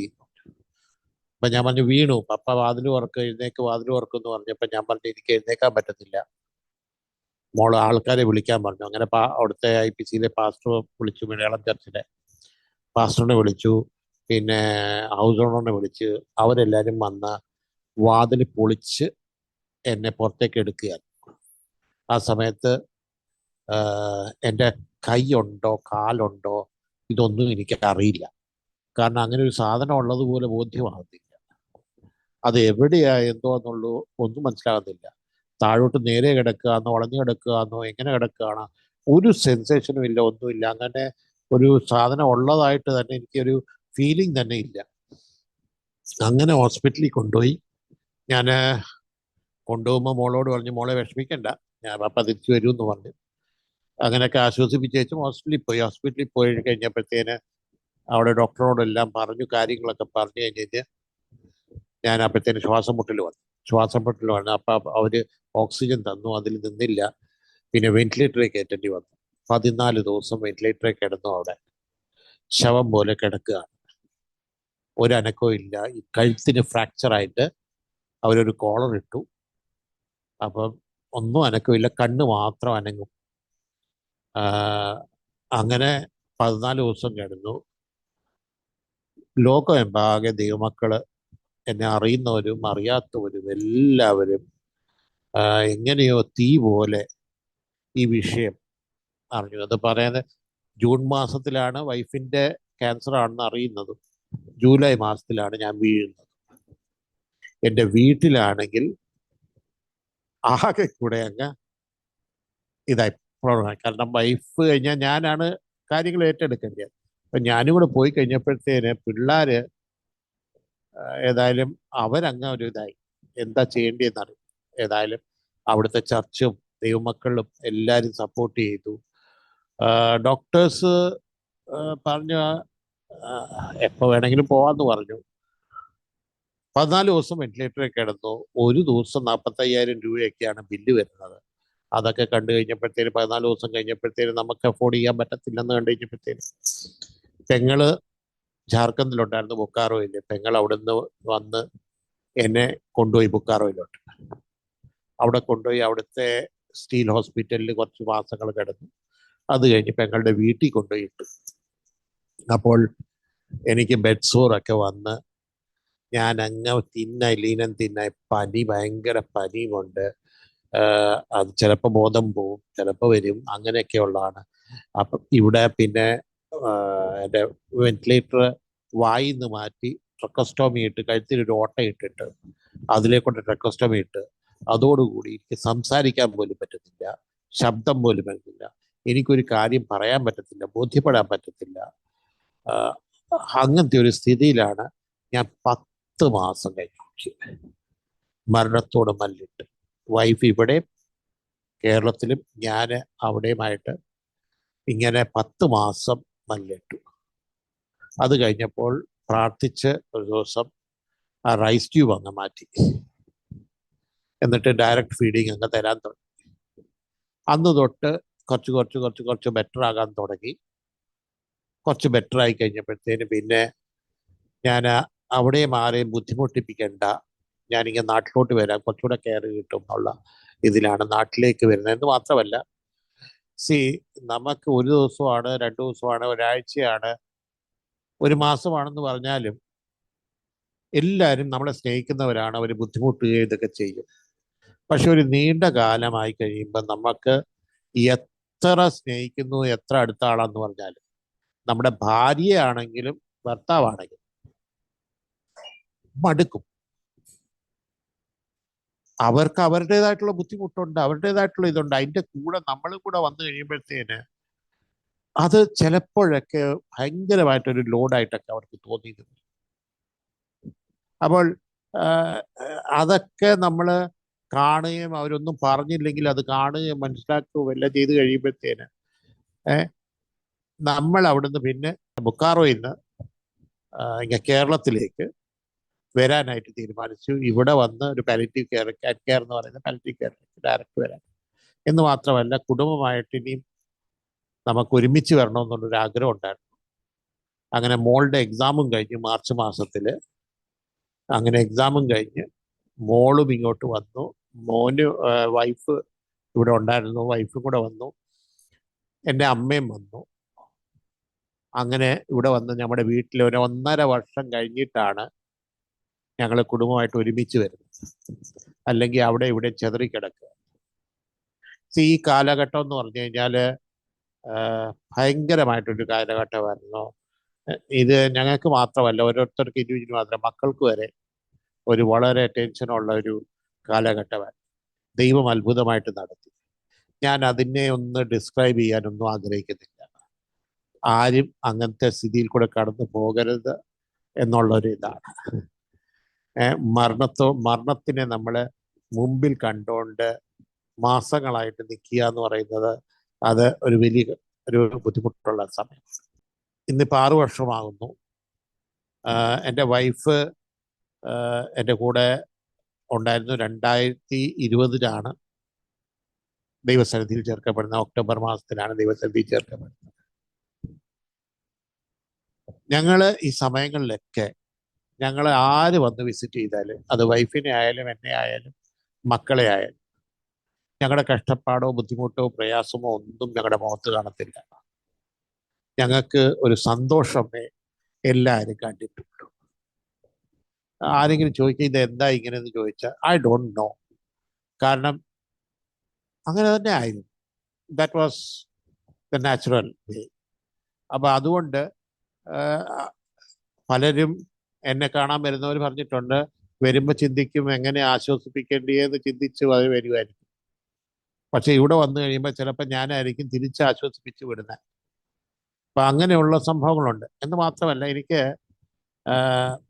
ഞാൻ ഓർക്കുന്നുണ്ട്, എനിക്ക് ഈ ട്രക്കോസ്റ്റോമി വെച്ച് സംസാരിക്കാൻ പോലും പറ്റത്തില്ല. ആ സമയത്ത് ഞാൻ ബൈബിൾ ക്ലാസ് എടുത്തിട്ടുണ്ട്. ഒരു യങ് ആയിട്ട് പയ്യൻ പല ചോദ്യങ്ങളുമായിട്ട് വന്ന് പുള്ളിയുടെ അടുത്ത് മണിക്കൂറുകളിരുന്ന് കാര്യങ്ങളൊക്കെ പറഞ്ഞുകൊണ്ട്, എല്ലാം ദൈവം തന്ന കൃപകളാണ്, ദൈവം ഉപയോഗിച്ചാണ്. പക്ഷേ അതിൽ കൂടെ ഞാനത് പ്രശംസിപ്പാനല്ല പറയുന്നത്. ഞാനത് പറഞ്ഞതിൻ്റെ സാരം, അങ്ങനെയുള്ളൊരു വ്യക്തിയെ ദൈവത്തിനടുത്ത് ഉപയോഗിക്കാമെന്നുള്ളതാണ്. ഹൂ ഈസ് മൈ ഗോഡ്, അത് പറയാനാണ്. പൗലോസ് അപ്പോസ്തലൻ പറയുന്നത്, ഞാൻ ബലഹീനനായിരിക്കുമ്പോൾ തന്നെ ശക്തനായിരിക്കും. ആ വാക്യത്തിന്റെ അർത്ഥം എനിക്ക് പൂർണ്ണമായിട്ട് മനസ്സിലായിട്ടില്ലായിരുന്നു. പക്ഷെ ഇങ്ങനെയുള്ള അനുഭവക്കൂടെ പോകുമ്പോഴാണ് മനസ്സിലാകുന്നത്, ബലഹീനൻ എന്ന് പറഞ്ഞു കഴിഞ്ഞാൽ ബലഹീനനാണ്. എന്നാൽ അപ്പോൾ തന്നെ ദൈവം ശക്തനാക്കി തീർക്കുന്ന നമ്മുടെ ദൈവത്തെ ഓർത്ത് ഞാൻ ദൈവത്തെ സ്തുതിക്കുന്നു. 2020 വൈഫ് കടന്നു പോകുന്നതിന് വരെ, അന്ന് വരെ വൈഫും ദൈവനാമത്തിനായി പ്രയോജനപ്പെടാൻ പറ്റി. ചില പാട്ടുകളൊക്കെ റെക്കോർഡ് ചെയ്യാൻ പറ്റി. ഇന്നും അത് യൂട്യൂബിൽ കിടക്കുന്നു. പലരും നിങ്ങൾ ചിലപ്പോൾ കേട്ട് കാണുമായിരിക്കും. ആ പാട്ടുകളൊക്കെ കേട്ട് കാണുമായിരിക്കും. പലയിടത്തും എന്ന് മാത്രമല്ല ആ സമയങ്ങളിലൊക്കെ കോവിഡിൻ്റെ സമയമായിരുന്നു. ആ കോവിഡിൻ്റെ സമയത്ത് ഞങ്ങളായിരുന്നു ഒത്തിരി ബിസി. കാരണം ഞങ്ങൾക്ക് ഈ സൂമിൽ കൂടെ എല്ലായിടത്തും സൂം മീറ്റിംഗ് ആണ്. അപ്പോൾ എല്ലാവർക്കും ഞങ്ങളെ ക്ഷണിക്കാനും നല്ല സൗകര്യം എന്ന് മാത്രമല്ല ആ സമയത്ത് നമ്മൾ ഈ കിടക്കെ കിടന്ന്, കാരണം എല്ലാവരും പല പ്രശ്നത്തിൽ കൂടെ കടന്നു പോവുകയാണ്. ആ പ്രശ്നത്തിൽ കൂടെ കടന്നു പോകുമ്പോൾ ഞാൻ ഇങ്ങനെ ഒരു പ്രശ്നത്തിൽ കിടക്കുന്ന ഒരു വ്യക്തി കിടക്കെ കിടന്നുകൊണ്ട് പ്രസംഗിക്കുമ്പോൾ അത് അനേകർക്ക്, ലോകമെമ്പാകെയുള്ള അനേകർക്ക് ആശ്വാസവും വിടുതലായി തീരുവാൻ ദൈവം എന്നെ ആ കോവിഡ് സമയത്ത് അങ്ങനെ എടുത്ത് ഉപയോഗിച്ചു. അത് പല സ്ഥലങ്ങളിലും എന്നെ പല പ്രാവശ്യം റിപ്പീറ്റഡ്ലി വിളിച്ചു. കാരണം ആ സമയത്ത് അങ്ങനെ ഒരു മെസ്സേജ് അവിടെ ആവശ്യമുണ്ടായിരുന്നു. പിന്നെ ഞാൻ പറയട്ടെ, അതൊന്നും നമ്മുടെ കഴിവല്ല, ദൈവം ഓരോരുത്തരുടെ ആവശ്യങ്ങളാണ്. ആ ആവശ്യത്തിന് ആരെ പ്രയോജനപ്പെടുത്താൻ പറ്റുമെന്ന് ദൈവത്തിനാണ്. ദൈവം അങ്ങനെയുള്ളവരെ കൊണ്ടുവരുന്നത്. നമ്മളെ തന്നെ ഏൽപ്പിച്ചു കൊടുക്കുന്നതേ ഉള്ളൂ. ദൈവമാണ് തീരുമാനിക്കുന്ന ആരെ എവിടെ കൊണ്ടുപോയി ഉപയോഗിക്കണമെന്ന്. അങ്ങനെ ദൈവം ഉപയോഗിക്കുന്നത് എൻ്റെ ജീവിതത്തിൽ അങ്ങനെ അനുഭവിക്കാനായിട്ട് എനിക്ക് സാധിച്ചിട്ടുണ്ട്. അതിനായി ഞാൻ ദൈവത്തെ സ്തുതിക്കുന്നു, സ്തോത്രം ചെയ്യുന്നു. അങ്ങനെ വൈഫും ശുശ്രൂഷിച്ചു. ഞങ്ങളുടെ വൈഫ് ഒക്ടോബറിൽ കടന്നുപോയി. അതിനുശേഷം 2022 എൻ്റെ മോൻ്റെ വിവാഹം നടന്നു. അപ്പോഴത്തേനും അവൻ പാസ് ഔട്ടായി, വിവാഹം നടന്നു. മോൾ ഇപ്പോൾ ഓസ്ട്രേലിയയിൽ കടന്നുപോയി. അവൾ മാസ്റ്റേഴ്സ് ചെയ്യുന്നു ഡേറ്റാ സയൻസിൽ. ഫെബ്രുവരിയിലാണ് കടന്നുപോയത്. ഞാൻ ഫെബ്രുവരി വരെ ഞാൻ വീട്ടിൽ തന്നെയായിരുന്നു. ഇവിടെ എറണാകുളത്ത് പാലാരിവട്ടത്താണ് എൻ്റെ വീട്, അവിടെയായിരുന്നു. എന്നാൽ അവിടുന്ന് ഞാനിപ്പോൾ ഒരു പാലിയേറ്റീവ് കെയർ സെൻറ്ററിൽ, ഫെബ്രുവരി തൊട്ട് പാലിയേറ്റീവ് കെയർ സെൻറ്ററിലാണ്. മോൾ അങ്ങോട്ട് പോയിട്ട് വീട് കൂട്ടിയിട്ടേക്കാണ്. ഞാൻ ഈ അനുഭവത്തിൽ കൂടെ പഠിച്ച ഒത്തിരി കാര്യങ്ങളുണ്ടാണ്. ഒന്ന്, വിശ്വാസം. ഞാൻ പറഞ്ഞല്ലോ, ഞാൻ എൻ്റെ മുഖത്തൊരു കരച്ചിലോ വിഷമോ പ്രയാസമോ ഒന്നും ഈ ഘട്ടത്തിൽ ഉണ്ടായിട്ടില്ല. I was always positive. അതിന് കാരണം ചോദിച്ചാൽ എനിക്ക് എൻ്റെ ഉത്തരവില്ല. പക്ഷേ ഇടയ്ക്ക് ഒരു സമയം വന്നു, ഞാൻ ആകെ കൂടെ അങ്ങ് ലോസ്റ്റ് ആയി പോയ പോലെ. ഞാനത് കോയമ്പത്തൂരിൽ അവിടെ ഒരു റിഹാബ് സെൻറ്ററിൽ പോയതായിരുന്നു. അവിടെ ഞാൻ അവിടുത്തെ ഒരു എക്സ് പ്രൊഫസർ, വെല്ലൂരിലെ എക്സ് പ്രൊഫസർ ന്യൂറോ സർജനായിരുന്ന ഒരു ഡോക്ടർ ഉണ്ടായിരുന്നു. ആ ഡോക്ടറിനെ എൻ്റെ റിപ്പോർട്ടൊക്കെ കാണിച്ചു. ആ ഡോക്ടർ കണ്ടു. എന്ന് മാത്രമല്ല, അവിടെ എന്നെ പോലെ സ്പൈൻ ഇഞ്ചുറി ഉള്ള പേഷ്യൻസ് എല്ലാമാണ്. അവരുടെ ബുദ്ധിമുട്ടും പ്രയാസങ്ങളും എല്ലാം ഞാൻ കാണുക. എത്ര വർഷങ്ങളായിട്ട് അവർ കിടക്കുകയാണ്. എന്ന് മാത്രമല്ല, മിക്കവാറും പേരെ നോക്കുന്നത് ഐദർ അവരുടെ അമ്മയാണ് അല്ലെങ്കിൽ അവരുടെ വൈഫാണ്. ചിലരുടെയൊക്കെ വൈഫൊക്കെ ഇട്ടേച്ചും പോയി. കാരണം എത്ര നാളായി കഷ്ടത അനുഭവിക്കുന്നത്. പലരും ചിലപ്പോൾ ലേബറേഴ്സ് ആയിരിക്കും, വർക്ക് ചെയ്യുന്നവരായിരിക്കും. അവർ കിടപ്പിലായി കഴിഞ്ഞപ്പോൾ വീട്ടിലെ ഇൻകമും പോയി, എല്ലാം പോയി. വീട് മുറ്റം തകർന്നു. ഇവരെ നോക്കാനുമില്ല. എന്ന് മാത്രമല്ല, ഈ നോക്കുന്നവർക്കും ഉള്ള ബുദ്ധിമുട്ട്, അവരുടെ ബിഹേവിയർ ആരംഭത്തിൽ ഉള്ള പോലെയല്ല പിന്നീട് വരുന്നത്. അവർ വഴക്ക് പറച്ചിലും ഇതുമെല്ലാം ചിലപ്പോൾ കാണും. എല്ലാം ഞാൻ കാണുകയാണ്. അപ്പോഴേ ഇങ്ങനെ ഡോക്ടറിനോട് ചോദിച്ചു, ഇത് നമുക്ക് പ്രോഗ്രസ് എങ്ങനെ കിട്ടാം? അപ്പം ഡോക്ടർ നേരെ പറഞ്ഞു, വീണിട്ട് 1.5 വർഷത്തിനുള്ളിൽ കിട്ടാവുന്ന പ്രോഗ്രസ് എല്ലാം കിട്ടും. 1.5 വർഷം കഴിഞ്ഞ് കഴിഞ്ഞാൽ പിന്നെ ഒന്നും പ്രതീക്ഷിക്കേണ്ട ആവശ്യമില്ല. Don't keep a hope. എഴുന്നേക്കാമെന്നോ നടക്കാമെന്നോ ഒന്നും ഒരു ഹോപ്പ് വെക്കണ്ട. കാരണം ഈ സ്പൈൻ ഇഞ്ചുറി വന്നു കഴിഞ്ഞാൽ അതിനൊരു ട്രീറ്റ്മെൻറ്റോ ഇതോ ഒന്നുമില്ല. ഓട്ടോമാറ്റിക്കലി വരുന്നത് പ്രോഗ്രസ് ഒരു 1.5 വർഷത്തേക്ക് വരും. അത് കഴിഞ്ഞാൽ പിന്നെ വരില്ല. അപ്പോൾ ഞാൻ ഇതെല്ലാം കണ്ടിട്ട് ഞാൻ ചിന്തിച്ചു, ദൈവമേ, ഇനിയും ഞാൻ എത്ര വർഷം ജീവിക്കും? ഇത്രയും വർഷം ഞാൻ എങ്ങനെ കിടക്കും? കട്ടിലേ കിടക്കും? എന്നെ ആര് നോക്കും? എൻ്റെ വൈഫിന് ക്യാൻസറാണ്. എൻ്റെ അമ്മ പ്രായമായിട്ടിരിക്കുകയാണ്, ഫാദറും ഇല്ല. അപ്പോൾ എന്നെ ആര് നോക്കും? അപ്പം എനിക്കൊരു ഫുൾ ഡാർക്ക്നെസ് പോലെ, എനിക്കൊരു ഭയം വന്നു. ആ സമയത്താണ് ദൈവവചനത്തിൽ നിന്ന് ദൈവം എന്നോട് സംസാരിക്കുന്ന, ഇടപെടുന്നത്. ആ യേശു ശിഷ്യന്മാരുമായിട്ട് പടകിൽ കയറി പോകുമ്പോൾ അമരത്ത് കിടന്ന് യേശു ഉറങ്ങി. കാറ്റ് വന്നു, കൊടുങ്കാറ്റടിച്ചു. മരണഭീതിയിൽ ശിഷ്യന്മാർ വന്ന് കർത്താവിനോട് ചോദിക്കുകയാണ്, വിളിച്ചെഴുന്നേൽപ്പിച്ചിട്ട് ചോദിക്കുകയാണ്, ഞങ്ങൾ മരിച്ചു പോകുന്നതിൽ, അല്ലെങ്കിൽ ഞങ്ങൾ മരിച്ചു പോകുന്നതിൽ, നിങ്ങൾ നശിച്ചു പോകുന്നതിൽ നിനക്ക് ഒരു വിചാരമില്ലയോ എന്ന് വന്ന് ചോദിക്കുന്നത്. യേശു എഴുന്നേൽക്കുന്നു, കാറ്റിനെ ശാസിക്കുന്നു, കടലിനെ ശാസിക്കുന്നു. അത് കഴിഞ്ഞിട്ട് തിരിച്ചൊരു ചോദ്യം, ലൂക്കോസ് എഴുതിയ സുവിശേഷത്തിലാണ് തിരിച്ചൊരു ചോദ്യം, നിങ്ങളുടെ വിശ്വാസം എവിടെ? ആ ചോദ്യമാണ് ഒരു തറച്ചു കയറിയതുപോലെ ആ സമയത്ത്, നിന്റെ വിശ്വാസം എവിടെയെന്ന് ദൈവം എന്നോട് ചോദിക്കുന്ന പോലെ. ഞാൻ വിശ്വാസത്തെക്കുറിച്ച് പ്രസംഗിച്ചിട്ടുണ്ട്, ക്ലാസ് എടുത്തിട്ടുണ്ട്. എന്നാൽ അപ്പോഴാണ് ഞാൻ ചിന്തിക്കുന്നത്, കാരണം ഈ വിശ്വാസത്തെ കൂടുതൽ പ്രാക്ടിക്കൽ ആപ്ലിക്കേഷനിലേക്ക് കൊണ്ടുവരാൻ ഉള്ള സാഹചര്യങ്ങൾ അത്രയും വന്നിട്ടില്ല. ഉണ്ട്, വിശ്വാസത്തിലാണ് ഇറങ്ങി തിരിച്ചത്, വിശ്വാസത്തിലാണ് ജീവിക്കുന്നത്, എല്ലാം വിശ്വാസത്തിലാണ്. പക്ഷെ അത്ര കഠിനമായ ഒരു സിറ്റുവേഷൻ അന്ന് വരെ എൻ്റെ ജീവിതത്തിൽ വന്നിട്ടില്ല. പക്ഷേ ആ ഒരു സിറ്റുവേഷൻ ചോദിച്ചപ്പോൾ എനിക്ക് തോന്നി, എൻ്റെ വിശ്വാസം എവിടെ? ഞാൻ അവിടെ ഒരു കൊച്ചു വരുമായിരുന്നു, പെങ്കൊച്ച് മത്തമ്മ ചർച്ച എന്ന് തോന്നുന്നു. ആ കുട്ടിയോട് പറഞ്ഞു, ഞാൻ ഒന്ന് വീട്ടിൽ ചെന്നിട്ടൊന്ന് വിശ്വാസത്തെക്കുറിച്ചുള്ള വാക്യങ്ങളൊക്കെ എഴുതിക്കൊണ്ട് വരാം. ഒരു 3-4 പേജ് പിറ്റേ ദിവസം ആ കുട്ടി എഴുതിക്കൊണ്ടു വന്ന് എന്നെ പല പ്രാവശ്യം ആ വാക്യങ്ങൾ വായിച്ച് കേൾപ്പിച്ചു. അവിടുന്ന് പിന്നെയും ബലപ്പെടാൻ തുടങ്ങി. കാരണം വിശ്വാസത്തെക്കുറിച്ച് പിന്നെയും ഉറയ്ക്കുവാനും വളരുവാനും ദൈവം സഹായിച്ചു. ഇപ്പോൾ വിശ്വാസത്തിൽ വളരെ ബലപ്പെടാൻ ദൈവം സഹായിച്ചു എന്ന് മാത്രമല്ല, സന്തോഷിപ്പീൻ, എല്ലായ്പ്പോഴും സന്തോഷിപ്പീൻ, ഒന്നിനെക്കുറിച്ച് വിചാരപ്പെടാൻ. ഇതൊക്കെ പ്രാക്ടീസ് ചെയ്ത് എപ്പോഴാ? ഇങ്ങനെയുള്ള സാഹചര്യങ്ങളിലല്ലേ നമുക്ക് ചെയ്യാൻ പറ്റത്തുള്ളൂ. ആമേൻ, സ്തോത്രം, ഹല്ലേലൂയ. അപ്പോൾ പല കാര്യങ്ങളും വചനത്തിന്റെ ആഴങ്ങളിൽ, ദൈവമായിട്ടുള്ള ബന്ധത്തിലും എല്ലാം വളരാനും, അതിൻ്റെ ആഴങ്ങളിലേക്ക് ഇറങ്ങാനും, വചനത്തിന്റെ മർമ്മങ്ങൾ മനസ്സിലാക്കാനും ഒക്കെയും ഈ സാഹചര്യങ്ങൾ എന്നെ സഹായിച്ചു. എന്ന് മാത്രമല്ല, ഇത് എല്ലാം തന്നെ എൻ്റെ ശുശ്രൂഷയിലൊക്കെയും കാണുവാനും അനേകരെ ബലപ്പെടുത്തുവാനും ദൈവം സഹായിച്ചു. നിങ്ങൾ എന്നെ കാണുമ്പോൾ 2 മെസ്സേജ്. ഒന്ന്, മനുഷ്യൻ ഇത്രയേ ഉള്ളൂ. നമ്മൾ പറയുമല്ലോ, ഞാൻ ആരാണെന്ന് നിനക്കറിയാവോ? നിന്നെ കാണിച്ചു തരാടാ.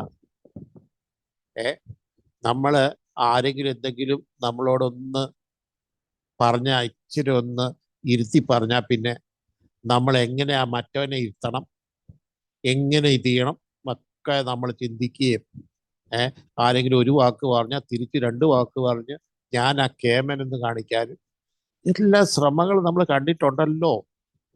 സഭകളിലായാലും കമ്മിറ്റി മീറ്റിങ്ങിലായാലും എവിടെ ആയാലും എല്ലായിടത്തും ഒക്കെ നമുക്ക് ഈ ആളുകളുടെ കളികളൊക്കെ കണ്ടിട്ടുണ്ട്. പക്ഷെ എല്ലായിടത്തും ഞാൻ ആ മിടുക്കൻ എന്ന് കാണിക്കാനുള്ള ശ്രമമാണ് കാണിക്കുന്നത്. എന്നാൽ ഇന്ന് ഞാൻ നിങ്ങളുടെ മുമ്പിൽ ഞാനായിരിക്കുന്നത്, ഞാൻ എന്നെ തന്നെ കാണിച്ചു പറയുന്നു, മനുഷ്യൻ ഇത്രയേ ഉള്ളൂ. കുളിച്ചുകൊണ്ടിരിക്കുമ്പോൾ ഒന്ന് വീണതേ ഉള്ളൂ. കിടപ്പായി, 6 വർഷമായിട്ട് കിടപ്പായി. ഒരു കൊതുക് പോലും പറയുന്ന ചോദിക്കും, നീ ആരാടാ? മനസ്സിലായോ? ഇത്രയേ ഉള്ളൂ നമ്മൾ. ഈ പ്രശംസിച്ചിട്ടൊന്നുമില്ല. നമുക്ക് വിനയപ്പെടാനായിട്ട് ദൈവം ഒരു സഹായിക്കട്ടെ. അപ്പോൾ തന്നെ രണ്ടാമതൊരു മെസ്സേജ് ഉണ്ട്. ഈ ഒന്നുമില്ലാത്ത നമ്മളെ, പുല്ലായിരിക്കുന്ന നമ്മളെ, ഇന്നുണ്ട് നാളെ പാടിപ്പോകുന്ന നമ്മളെ ബലപ്പെടുത്തുന്ന ഒരു ദൈവമുണ്ട്, സ്നേഹിക്കുന്ന ഒരു ദൈവമുണ്ട്, ശക്തനാക്കുന്ന ദൈവമുണ്ട്. നിങ്ങൾ ആ ദൈവത്തെ അറിയണം, പരിചയപ്പെടണം. ലോകത്തിലായിരിക്കുമ്പോൾ പലവിധ ബുദ്ധിമുട്ടും പ്രയാസങ്ങളും ഒക്കെ ജീവിതത്തിൽ കടന്നു വരും. എപ്പോഴും സുഖമായിരിക്കും എന്നല്ല. മനുഷ്യന്റെ ജീവിതം എന്ന് പറയുന്നത് നല്ല സമയവും പ്രയാസമുള്ള സമയവും കഷ്ടതയുള്ള സമയവും ഇതെല്ലാത്തിൻ്റെ ഒരു മിശ്രമമാണ്, ഒരു മിക്സ്ചറാണിത് ജീവിതം. ആ മിക്സ്ചർ വരുമ്പോൾ നമ്മൾ അനുഗ്രഹങ്ങളൊക്കെ നമുക്ക് തോന്നും ചില നിമിഷത്തേക്കേ ഉള്ളൂ എന്നാണ് തോന്നുന്നത്. പക്ഷെ കഷ്ടത വന്നു കഴിയുമ്പോഴത്തേനും അത് അതിഭീകരമാണെന്നാണ് നമുക്ക് തോന്നുന്നത്. കഷ്ടത ചിലപ്പോൾ അല്പമേ ഉള്ളൂ, അനുഗ്രഹങ്ങളായിരിക്കും കൂടുതൽ. പക്ഷെ അനുഗ്രഹങ്ങളെ നിസ്സാരമായിട്ടാണ് തോന്നുന്നത്, കഷ്ടതകളോ അതിഭീകരമായിട്ടാണ് തോന്നുന്നത്. എന്നാൽ ഇങ്ങനെയൊക്കെ ആയിരിക്കുമ്പോഴും നമ്മൾ ഓർക്കേണ്ടത് നമ്മളെ സ്നേഹിക്കുന്ന ഒരു ദൈവമുണ്ട്, നമ്മളെ കരുതുന്ന ഒരു ദൈവമുണ്ട്, താങ്ങുന്ന ഒരു ദൈവമുണ്ട്. സങ്കീർത്തനക്കാരൻ പറയുന്ന പോലെ കൂരിറ്റുൽ താഴ്വരയിൽ കൂടെ നടന്നാലും ഞാൻ ഒരനർത്ഥവും ഭയപ്പെടുകയില്ല, കാരണം അവൻ എൻ്റെ കൂടെ ഉണ്ട്. അവൻ എൻ്റെ കൂടെയുണ്ട്. ഈ നല്ല ഇടയൻ 23-ാം സങ്കീർത്തനം നിങ്ങൾ വായിച്ചു നോക്കണം. ഈ ആടിനെയും കൊണ്ട് പോകുമ്പോൾ പല സാഹചര്യങ്ങൾ മാറുന്നുണ്ട്. പുൽപ്പുറങ്ങളിൽ കൂടെ കൊണ്ടുപോകുന്നുണ്ട്, ശാന്തമായി കിടക്കുന്ന വെള്ളത്തിൻ്റെ അരികിൽ കൊണ്ടുവരുന്നുണ്ട്. അപ്പോൾ തന്നെ പല പാതയിൽ കൂടെ കൊണ്ടുപോകുന്നുണ്ട്. അവിടെ 4-ാം വാക്യത്തിൽ വരുമ്പോഴാണ് കുരുരുൾ താഴ്വരയിൽ കൊടുക്കുന്നത്. അപ്പോൾ ജീവിത സാഹചര്യങ്ങളെല്ലാം മാറുന്നുണ്ട്. പക്ഷെ അവിടെയൊക്കെ മുന്നേ നിൽക്കുന്നത് ഈ ആടും ഇടയനുമായിട്ടുള്ള ബന്ധമാണ്. അതിലൊരു മാറ്റമില്ല. ആ ബന്ധം നമുക്കുണ്ട് എങ്കിൽ നമ്മുടെ സാഹചര്യങ്ങൾ ഏതായാലും എന്തായാലും ആ സാഹചര്യത്തിൽ നമുക്ക് തല ഉയർത്തിപ്പിടിച്ച് നടക്കാൻ പറ്റും, സന്തോഷത്തോടെ നടക്കാൻ പറ്റും. ഞാൻ ഇനിയും അധികം ദീർഘിപ്പിക്കുന്നില്ല. ഞാൻ ഇവിടെ വെച്ച് കൺക്ലൂഡ് ചെയ്യാനായിട്ടാണ് ആഗ്രഹിക്കുന്നത്.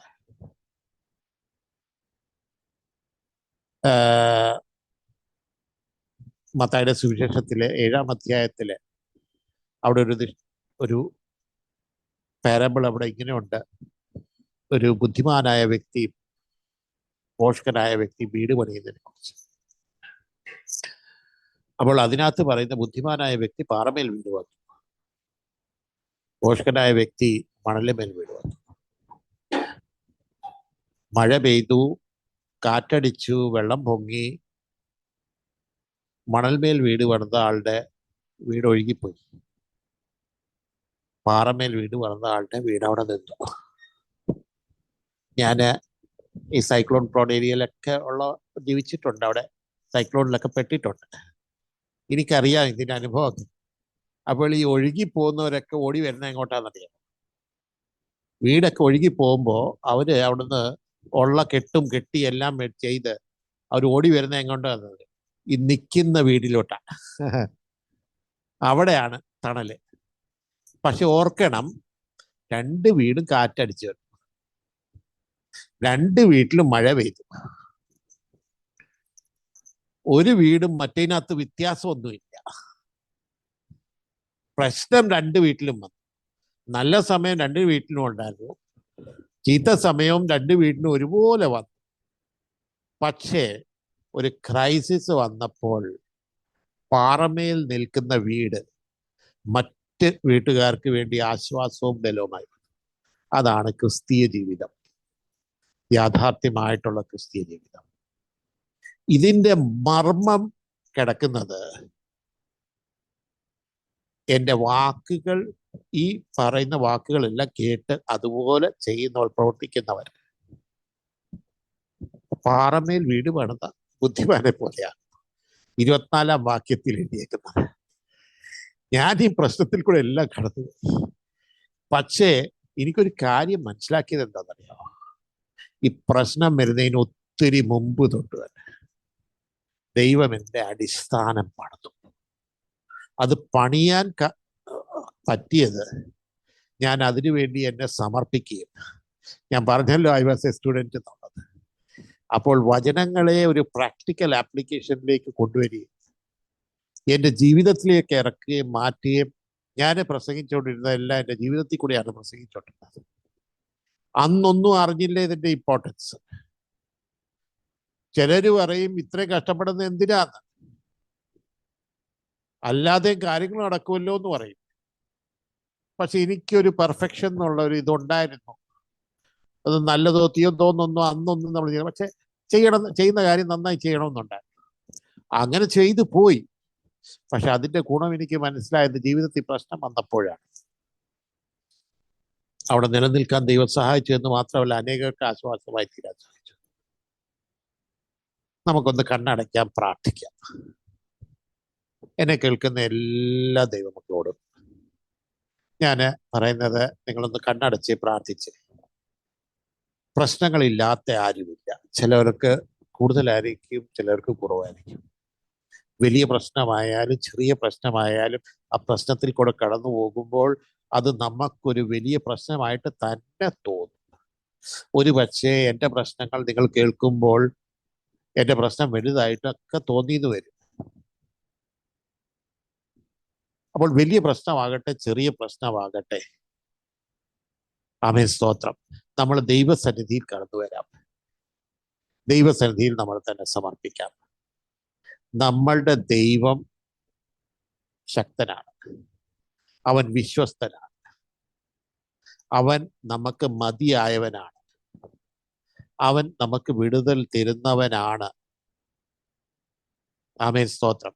നിങ്ങളുടെ പ്രശ്നങ്ങൾ എന്താണെന്ന് എനിക്കറിയില്ല, നിങ്ങൾ എവിടെയാണ് ഇരിക്കുന്നതെന്ന് എനിക്കറിയില്ല. എന്നാൽ ഞാൻ നിങ്ങൾക്ക് വേണ്ടി പ്രാർത്ഥിക്കുവാനായിട്ട് ആഗ്രഹിക്കുന്നു. നിങ്ങളെ അറിയുന്ന ഒരു ദൈവം നിങ്ങളുടെ അടുത്തുണ്ട്. നിങ്ങളെ അറിയുന്ന ദൈവം നിങ്ങളുടെ അടുത്തുണ്ട്. ആ ദൈവത്തിൽ ആശ്രയിക്കുക, ദൈവത്തിൽ വിട്ടുകൊടുക്കുക. ദൈവത്തിന് ചെയ്യാൻ പറ്റാത്തതൊന്നുമില്ല. അവന്റെ കരം കുറുകിപ്പോയിട്ടില്ല.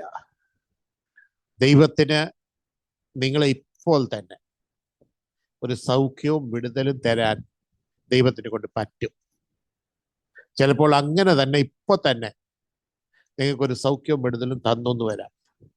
എന്നാൽ അപ്പം തന്നെ ചിലപ്പോൾ ആ പ്രയാസത്തിൽ കൂടെ നിങ്ങൾ കടന്നു പോകുമ്പോൾ, പ്രയാസത്തിൽ കൂടെ കടന്നു നിങ്ങളുടെ കരങ്ങളെ ബലപ്പെടുത്തുവാൻ, നിങ്ങളുടെ കാലുകളെ ബലപ്പെടുത്തുവാൻ അതൊരു മുഖാന്തരമാക്കിയെടുത്ത് ആ പ്രശ്നങ്ങളെ നിങ്ങൾ തന്നെ സോൾവ് ചെയ്യത്തക്ക രീതിയിൽ നിങ്ങളെ ശക്തന്മാര് ബലവാനായി പണിതെടുക്കുവാൻ, ആ നിങ്ങളുടെ പ്രശ്നങ്ങളെ എടുത്ത് പ്രയോജനകരമായ രീതിയിൽ ദൈവം ഒരു സാഹചര്യമാക്കി മാറ്റാനും ഞങ്ങളുടെ ദൈവത്തിന് സാധിക്കും.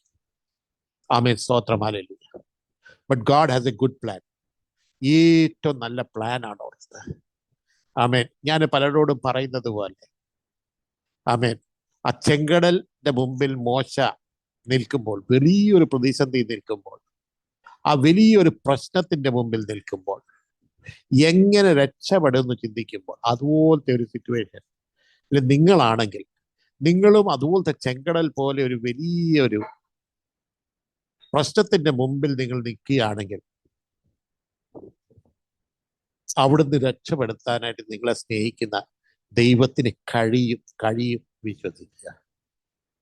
ചിലപ്പോൾ ഒരു പക്ഷേ നിങ്ങൾ പറയുന്നുണ്ടായിരിക്കും, കർത്താവെ, മോശെ നടത്തിയതുപോലെ ഈ എൻ്റെ മുമ്പിലുള്ള പ്രശ്നത്തെ രണ്ടാക്കി മാറ്റി അതിൻ്റെ ഇടയിൽ കൂടെ എന്നെ കൊണ്ടുപോകണമേ എന്നുള്ളൊരു പ്രാർത്ഥന ചിലപ്പോൾ നിങ്ങൾ പ്രാർത്ഥിക്കുന്നുണ്ടായിരിക്കും. ദൈവത്തിനത് പറ്റും. എന്നാൽ ആ പ്രാർത്ഥന മാറ്റിയിട്ട് ഒന്ന് ദൈവത്തിൽ ആശ്രയിക്കാൻ പറ്റുമോ? ഒന്ന് വിട്ടുകൊടുക്കാൻ പറ്റുമോ? കാരണം ദൈവത്തിന് അങ്ങനെ മാത്രമല്ല കൊണ്ടുപോകാൻ പറ്റുന്നത്.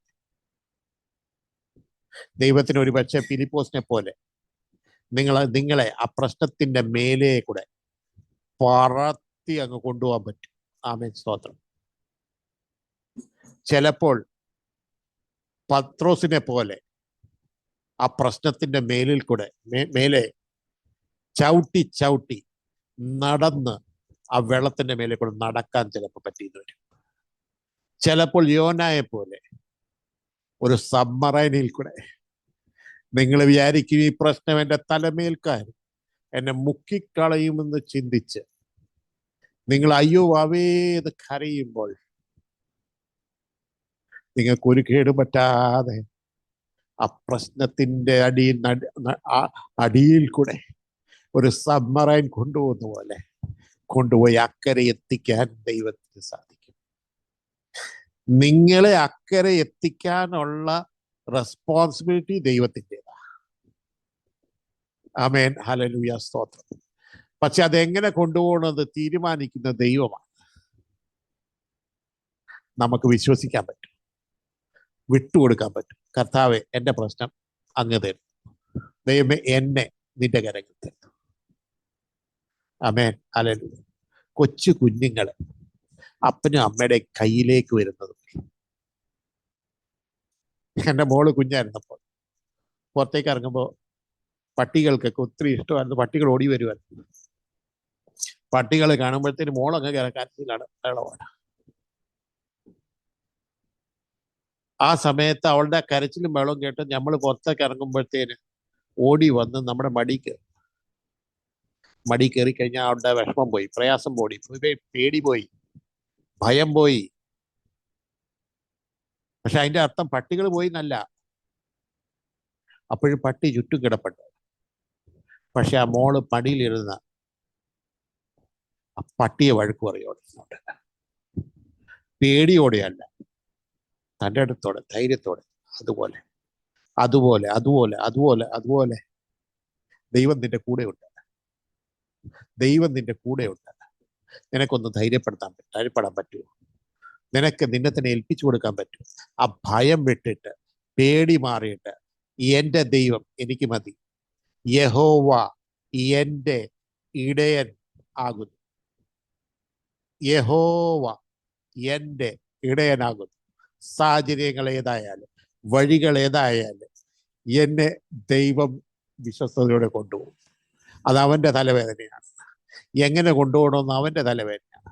പക്ഷെ ഇത്ര ഓർത്തിരിക്കുക, അവൻ ഇടയ്ക്ക് ഇട്ടച്ച് പോകുന്നവനല്ല, അവൻ നിന്നെ കൊണ്ടുപോകുന്നവനാണ്. ആമേൻ, സ്തോത്രം. ഈ ദൈവത്തെ ഒന്ന് അടുത്തറിയുക. ആ ഒരു ഉറപ്പ് വരട്ടെ നിങ്ങൾക്ക്. ആ ദൈവത്തിലുള്ള ഒരു ഉറപ്പ്, ദൈവത്തിലുള്ള ഒരു വിശ്വാസം, അത് വളരട്ടെ. ആമേൻ, സ്തോത്രം. ആമേൻ, ഹല്ലേലൂയ. എൻ്റെ ജീവിതത്തിൽ കൂടെ ഞാൻ പഠിച്ച ഒരു കാര്യം ഞാൻ മനസ്സിലാക്കാം. എൻ്റെ ജീവിതം ഒരു റോളർ കോസ്റ്റർ പോലെയാണ്. എപ്പോഴാണ് മുന്നോട്ട് പോകുന്നത്, എപ്പോഴാണ് താഴോട്ട് പോകുന്നതെന്ന് അറിയില്ല. ആമേൻ, സ്തോത്രം. സാഹചര്യങ്ങൾ എപ്പോഴാണ് മാറുന്നതെന്ന് എനിക്കറിയത്തില്ല. ആദ്യമൊക്കെ ഒന്ന് ഭയം വന്നു, എന്നാൽ പിന്നീട് അതൊരു സന്തോഷകരമായ അനുഭവമായി. കാരണം എന്താണെന്നറിയാമോ? ഇത് എങ്ങോട്ട് പോയാലും, താഴോട്ട് പോയാലും, മേലോട്ട് പോയാലും ഞാൻ എൻ്റെ ദൈവത്തിൻ്റെ ഉള്ളം കയ്യിലാണ്. ആമേൻ, സ്തോത്രം, ഹല്ലേലൂയ. അവനാണ് എന്നെ സംരക്ഷിക്കുന്നത്. അവൻ എൻ്റെ കൂടെ ഉണ്ടെങ്കിൽ എനിക്ക് ഭയപ്പെടാനൊന്നുമില്ല. അതുകൊണ്ട് എന്ത് മറ്റുള്ളവർ കിടന്ന് ഭയപ്പെടുമ്പോഴും എനിക്ക് അവിടെ കർത്താവിൽ സന്തോഷിക്കാൻ പറ്റുന്നുണ്ട്. Price the Lord. ഈ പ്രശ്നങ്ങൾ നിന്നെ മുക്കിക്കളയുവാനല്ല, ഈ പ്രശ്നങ്ങൾ നിന്നെ തകർത്ത് കളയുവാനല്ല, എന്നാൽ നിന്നെ ഒരു ശക്തനാക്കി മാറ്റാനായിട്ട്, വിശ്വാസ വീരനാക്കി മാറ്റാനായിട്ട്, നിന്നെ ചില കാര്യങ്ങളിലെടുത്ത് ഉപയോഗിക്കുവാനായിട്ട്. ആമേൻ, സ്തോത്രം. നിന്നെ ദൈവം ആരെന്നൊന്ന് അടുത്ത് രുചിച്ച് മനസ്സിലാക്കുവാനായിട്ട് ആണ് ഈ പ്രശ്നങ്ങൾ നിന്റെ ജീവിതത്തിൽ വന്നിരിക്കുന്നത്. അങ്ങനെയെങ്കിൽ ഈ ദൈവത്തെ ഒന്ന് മുറുകെ പിടിക്കാം. ആ കുഞ്ഞ് പട്ടികളെ കണ്ട് പേടിച്ച് ഓടി വന്ന് പപ്പയുടെ മടിയിലോട്ട് ചാടി കയറുന്ന പോലെ ഒന്ന് ഈ ദൈവത്തെ ഒന്ന് പിടിക്കാം, ചാടി കയറാം, അവിടെ കയറിയിരിക്കാം. ആ ഒരു റിലേഷൻഷിപ്പിന്റെ സന്തോഷം അനുഭവിക്കാൻ നമ്മൾ.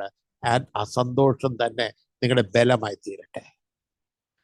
ദൈവമേ, ഞങ്ങളുടെ സ്വർഗ്ഗപിതാവേ, ഞങ്ങൾ നിന്നെ സ്തുതിക്കുന്നു, സ്തോത്രം ചെയ്തു. അനുഗ്രഹപ്പെട്ട സമയത്തിനായി സ്തോത്രം ചെയ്തു. എന്നെ കേൾക്കുന്ന ശ്രോതാക്കൾ എവിടെയാണ്, ഏത് പ്രശ്നത്തിൽ കൂടെ പോകുന്നതെന്നറിയില്ല. But I know you lord and you know them. പിന്നെ എനിക്കറിയാം കർത്താവേ.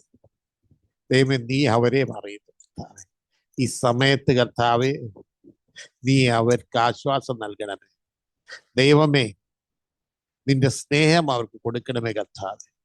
ദൈവമേ, നിന്റെ ആലിംഗനത്തില് ദൈവമേ അവരെ എടുക്കണമേ എന്ന് പ്രാർത്ഥിക്കുന്നു കർത്താവേ. Bless them Lord, deliver dum Lord Jesus. ഒരു കൊച്ചു കുഞ്ഞിനെ നടക്കാൻ പഠിപ്പിക്കുന്നത് പോലെ തന്നെ കർത്താവ് ദൈവമേ, ഓരോ ചൂടുകൾ വെച്ച് കർത്താവെ അവരുടെ ജീവിതത്തിൽ കർത്താവെ മുന്നോട്ട് കൊണ്ടുപോകണമേ എന്ന് പ്രാർത്ഥിക്കുന്നു. അവരെല്ലാ പ്രശ്നങ്ങളിൽ നിന്ന് വിടുവിക്കണമേ എന്ന് പ്രാർത്ഥിക്കുന്നു. നിന്നെ അറിയുവാൻ ദൈവമേ ദൈവമേ നീയുമായിട്ടുള്ള ബന്ധത്തിൽ വളരുവാൻ നീ അവരെ സഹായിക്കണമേ എന്ന് പ്രാർത്ഥിക്കുന്നു. In the name of father, son and the holy spirit I bless them. In Jesus name I pray, amen. ദൈവം നിങ്ങളെ എവരെയും സഹായിക്കുമാറാകട്ടെ. ഒരിക്കൽ കൂടെ എന്നെ ക്ഷണിക്കുകയും സമയം തന്ന കർത്താവിൻ്റെ വിരവിദാസൻ പാസ്റ്റർ ഡാനിയൽ ജോണും അരോമ ടിവിയും അതിൻ്റെ പിമ്പിൽ പ്രവർത്തിക്കുന്ന എല്ലാവരോടും എന്നെ നന്ദി രേഖപ്പെടുത്തുന്നു. എൻ്റെ ദൈവത്തോട് നന്ദി രേഖപ്പെടുത്തുന്നു. ദൈവം നിങ്ങളെ എവരെയും അനുഗ്രഹിക്കുമാറാകട്ടെ. ആമേൻ, ആമേൻ, ആമേൻ, ആമേൻ. സ്തോത്രം. വളരെ അനുഗ്രഹിക്കപ്പെട്ട ഈ നിമിഷങ്ങൾക്കായി ഞാൻ കർത്താവിന് സ്തോത്രം ചെയ്യുന്നു. പ്രിയ ജോസഫ് പാസ്റ്ററുടെ വാക്കുകളിലൂടെ കർത്താവിനെ നന്ദി പറയുകയായിരുന്നു. ദൈവം ഒരു വ്യക്തിയുടെ ജീവിതത്തിൽ ആ വ്യക്തിയെ ഈ ഭൂമിയിലേക്ക് അയച്ച് ആ വ്യക്തിയുടെ ജീവിതത്തിൻ്റെ ആരംഭ നിമിഷം മുതൽ ദൈവം നിശ്ചയിച്ചിരിക്കുന്ന സമയം വരെയും ദൈവം ഉപയോഗിക്കുന്ന ആ പദ്ധതികൾക്കായിട്ട് ഞാൻ ദൈവത്തിന് സ്തോത്രം ചെയ്യുന്നു. പ്രാരംഭത്തിൽ എൻ്റെ ഹൃദയത്തിൽ ചില സംശയങ്ങളും ചോദ്യങ്ങളും ഒക്കെ ഉയർന്നു വന്നു. എന്നാൽ ഇപ്പോൾ എൻ്റെ ചോദ്യങ്ങളും സംശയങ്ങളും എല്ലാം അപ്രസക്തമായി. ദൈവത്തിൻ്റെ പദ്ധതിയെ ആർക്കും ഒരിക്കലും ചോദ്യം ചെയ്യാൻ കഴിയുകയില്ല. ദൈവം മുൻനിർണയിച്ച പ്രകാരം ദൈവം തൻ്റെ കാര്യങ്ങളെ അതിൻ്റെ പൂർണ്ണതയിലേക്ക് കൊണ്ടെത്തിക്കുന്നു. കുശവന് തൻ്റെ കയ്യിലിരിക്കുന്ന കളിമണ്ണ് തൻ്റെ ഹൃദയത്തിന് ബോധിച്ചതുപോലെ അതിനെ രൂപമാറ്റം വരുത്തി തൻ്റെ ഹൃദയത്തിൻ്റെ നിർണയപ്രകാരം ഇഷ്ടമുള്ള ഒരു പാത്രം മെനഞ്ഞെടുത്ത് തനിക്ക് ബോധിച്ചതുപോലെ താനത് ഉപയോഗിക്കുവാൻ ഇടയായിത്തീരും. അതുകൊണ്ട് കുശവൻ്റെ കയ്യിൽ ഇരിക്കുന്ന കളിമണ്ണിന് തൻ്റെ ഉടയവനോട്, തന്നെ രൂപപ്പെടുത്തുന്ന തൻ്റെ സൃഷ്ടികർത്താവിനോട് ചോദ്യം ചെയ്യുവാൻ കഴിയാത്തതുപോലെ ഈ മൺകൂടാരത്തിലിരിക്കുന്ന നമുക്ക് നമ്മുടെ സൃഷ്ടാവിനോട് ഒരു ചോദ്യവും പ്രസക്തമല്ല എന്ന് നമുക്ക് മനസ്സിലാക്കുവാൻ കഴിഞ്ഞു. കർത്തൃദാസൻ്റെ ജീവിതത്തിൽ കടന്നുപോയ, ഇന്ന് വരെ അനുഭവിച്ചറിഞ്ഞ, രുചിച്ചറിഞ്ഞ ആ ദൈവസ്നേഹത്തിൻ്റെ വാക്കുകളിൽ ദൈവത്തെ പുകഴ്ത്തുന്ന, ദൈവത്തിന് നന്ദി പറയുന്ന, ദൈവത്തിന് വിധേയപ്പെടുന്ന, ദൈവത്തിൻ്റെ വചനത്തിന് കീഴ്പ്പെടുന്ന വാക്കുകളല്ലാതെ ഒന്നും തന്നെ എനിക്ക് കേൾക്കാൻ കഴിഞ്ഞില്ല എന്നുള്ളത് കൊണ്ട് ദൈവസന്നിധിയിൽ ഞാൻ ദൈവത്തോട് ഒന്നുകൂടെ വിധേയപ്പെടുവാൻ കർത്തൃദാസൻ്റെ വാക്കുകൾ ഇടയാക്കി തീർത്തു. അതുകൊണ്ട് അരോമ ടിവിയുടെ കേൾവിക്കാർക്ക് ഉണ്ടാകുന്ന എല്ലാ ചോദ്യങ്ങളും സംശയങ്ങളും ഇവിടെ അപ്രസക്തമാണ്. പകരം ദൈവം നമുക്ക് ഏറ്റവും ശ്രേഷ്ഠമായത് ചെയ്തിരിക്കുന്നു എന്ന് മാത്രം പറഞ്ഞ് ദൈവത്തെ നന്ദി പറയുവാൻ ഈ സമയം വിനിയോഗിക്കുവാൻ കർത്താവ് കൃപ ചെയ്യട്ടെ. എത്രത്തോളം സാഹചര്യങ്ങൾ പ്രതികൂലമായിരിക്കുമ്പോഴും അതിൻ്റെ നടുവിലും നന്ദിന ഹൃദയത്തോടെ കർത്താവിനെ സ്തുതിക്കുവാനും മഹത്വപ്പെടുത്തുവാനും കർത്താവിനെ ഉയർത്തുവാനും സമയം വേർതിരിച്ച പ്രിയ ജോസഫ് പാസ്റ്ററോടുള്ളതായ നന്ദിയും സ്നേഹവും ധരണത്തിൽ ഞാൻ അറിയിക്കുന്നു. കർത്താവ് പിന്നെയും സഹായിക്കട്ടെ, ശക്തീകരിക്കട്ടെ. ദൈവം തരുന്ന ആയുസ് മുഴുവനും കർത്താവിന് വേണ്ടി സാക്ഷ്യം വഹിപ്പാൻ കർത്താവ് ഉപയോഗിക്കട്ടെ എന്ന് ആശംസിക്കുന്നു, പ്രാർത്ഥിക്കുന്നു. അതുപോലെ തന്നെ ഞങ്ങളെ കേട്ടുകൊണ്ടിരുന്ന അരോമ ടിവിയുടെ ഓരോ ശ്രോതാക്കളുള്ളതായ നന്ദി സ്നേഹവും അറിയിക്കുന്നു. നിങ്ങൾക്ക് പ്രിയ ദൈവദാസൻ്റെ വാക്കുകൾ അനുഗ്രഹമായി തീർന്നുവെങ്കിൽ തീർച്ചയായിട്ടും നിങ്ങളുടെ പ്രിയപ്പെട്ടവർക്ക്, സുഹൃത്തുക്കൾ കൂടി ഷെയർ ചെയ്ത് കൊടുക്കുക. അവരും കേട്ട് അനുഗ്രഹിക്കപ്പെട്ട് അതിലൂടെ ദൈവനാമം മഹിമപ്പെടുവാൻ മുഖാന്തരമായി തീരട്ടെ. നമുക്ക് തുടർന്നും ദൈവദാസനെ ഓർത്ത് പ്രാർത്ഥിക്കാം. ആ കുടുംബത്തെ ദൈവവരങ്ങളെ ഫലമേൽപ്പിച്ച് നമുക്ക് പ്രാർത്ഥിക്കാം. കർത്താവ് സഹായിക്കട്ടെ. അടുത്ത അനുഗ്രഹിക്കപ്പെട്ടതായ ഒരു വീഡിയോ നമുക്ക് കാണും വരെയും ദൈവം എല്ലാവരും തൻ്റെ തിരിച്ചറിയടിയിൽ മറക്കട്ടെ എന്ന് ഞങ്ങൾ ആഗ്രഹിക്കുന്നു, ആശംസിക്കുന്നു, പ്രാർത്ഥിക്കുന്നു. നിങ്ങളുടെ വിലയേറിയ അഭിപ്രായങ്ങളും നിർദ്ദേശങ്ങളും കമൻറ്റ് ബോക്സിൽ രേഖപ്പെടുത്താവുന്നതാണ്. അതുപോലെ തന്നെ നിങ്ങൾക്കൊരു പ്രാർത്ഥനാ വിഷയമുണ്ട്, ഞങ്ങളുമായി ബന്ധപ്പെടുവാൻ ആഗ്രഹിക്കുന്നെങ്കിൽ തീർച്ചയായിട്ടും സ്ക്രീനിൽ കാണുന്ന വാട്സപ്പ് നമ്പറിൽ ഞങ്ങളെ അറിയിക്കാവുന്നതാണ്. നമുക്ക് വീണ്ടും കാണാം. അതുവരേക്കും എല്ലാ പ്രിയപ്പെട്ടവർക്കും good bye. God bless you all. ഓർമ്മയുടെ മനോരഥത്തിൽ മായാത്ത ഓർമ്മയ്ക്കായി അരോമ മാട്രിമോണിയിൽ നിന്നും ജീവിത പങ്കാളിയെ കണ്ടെത്തൂ.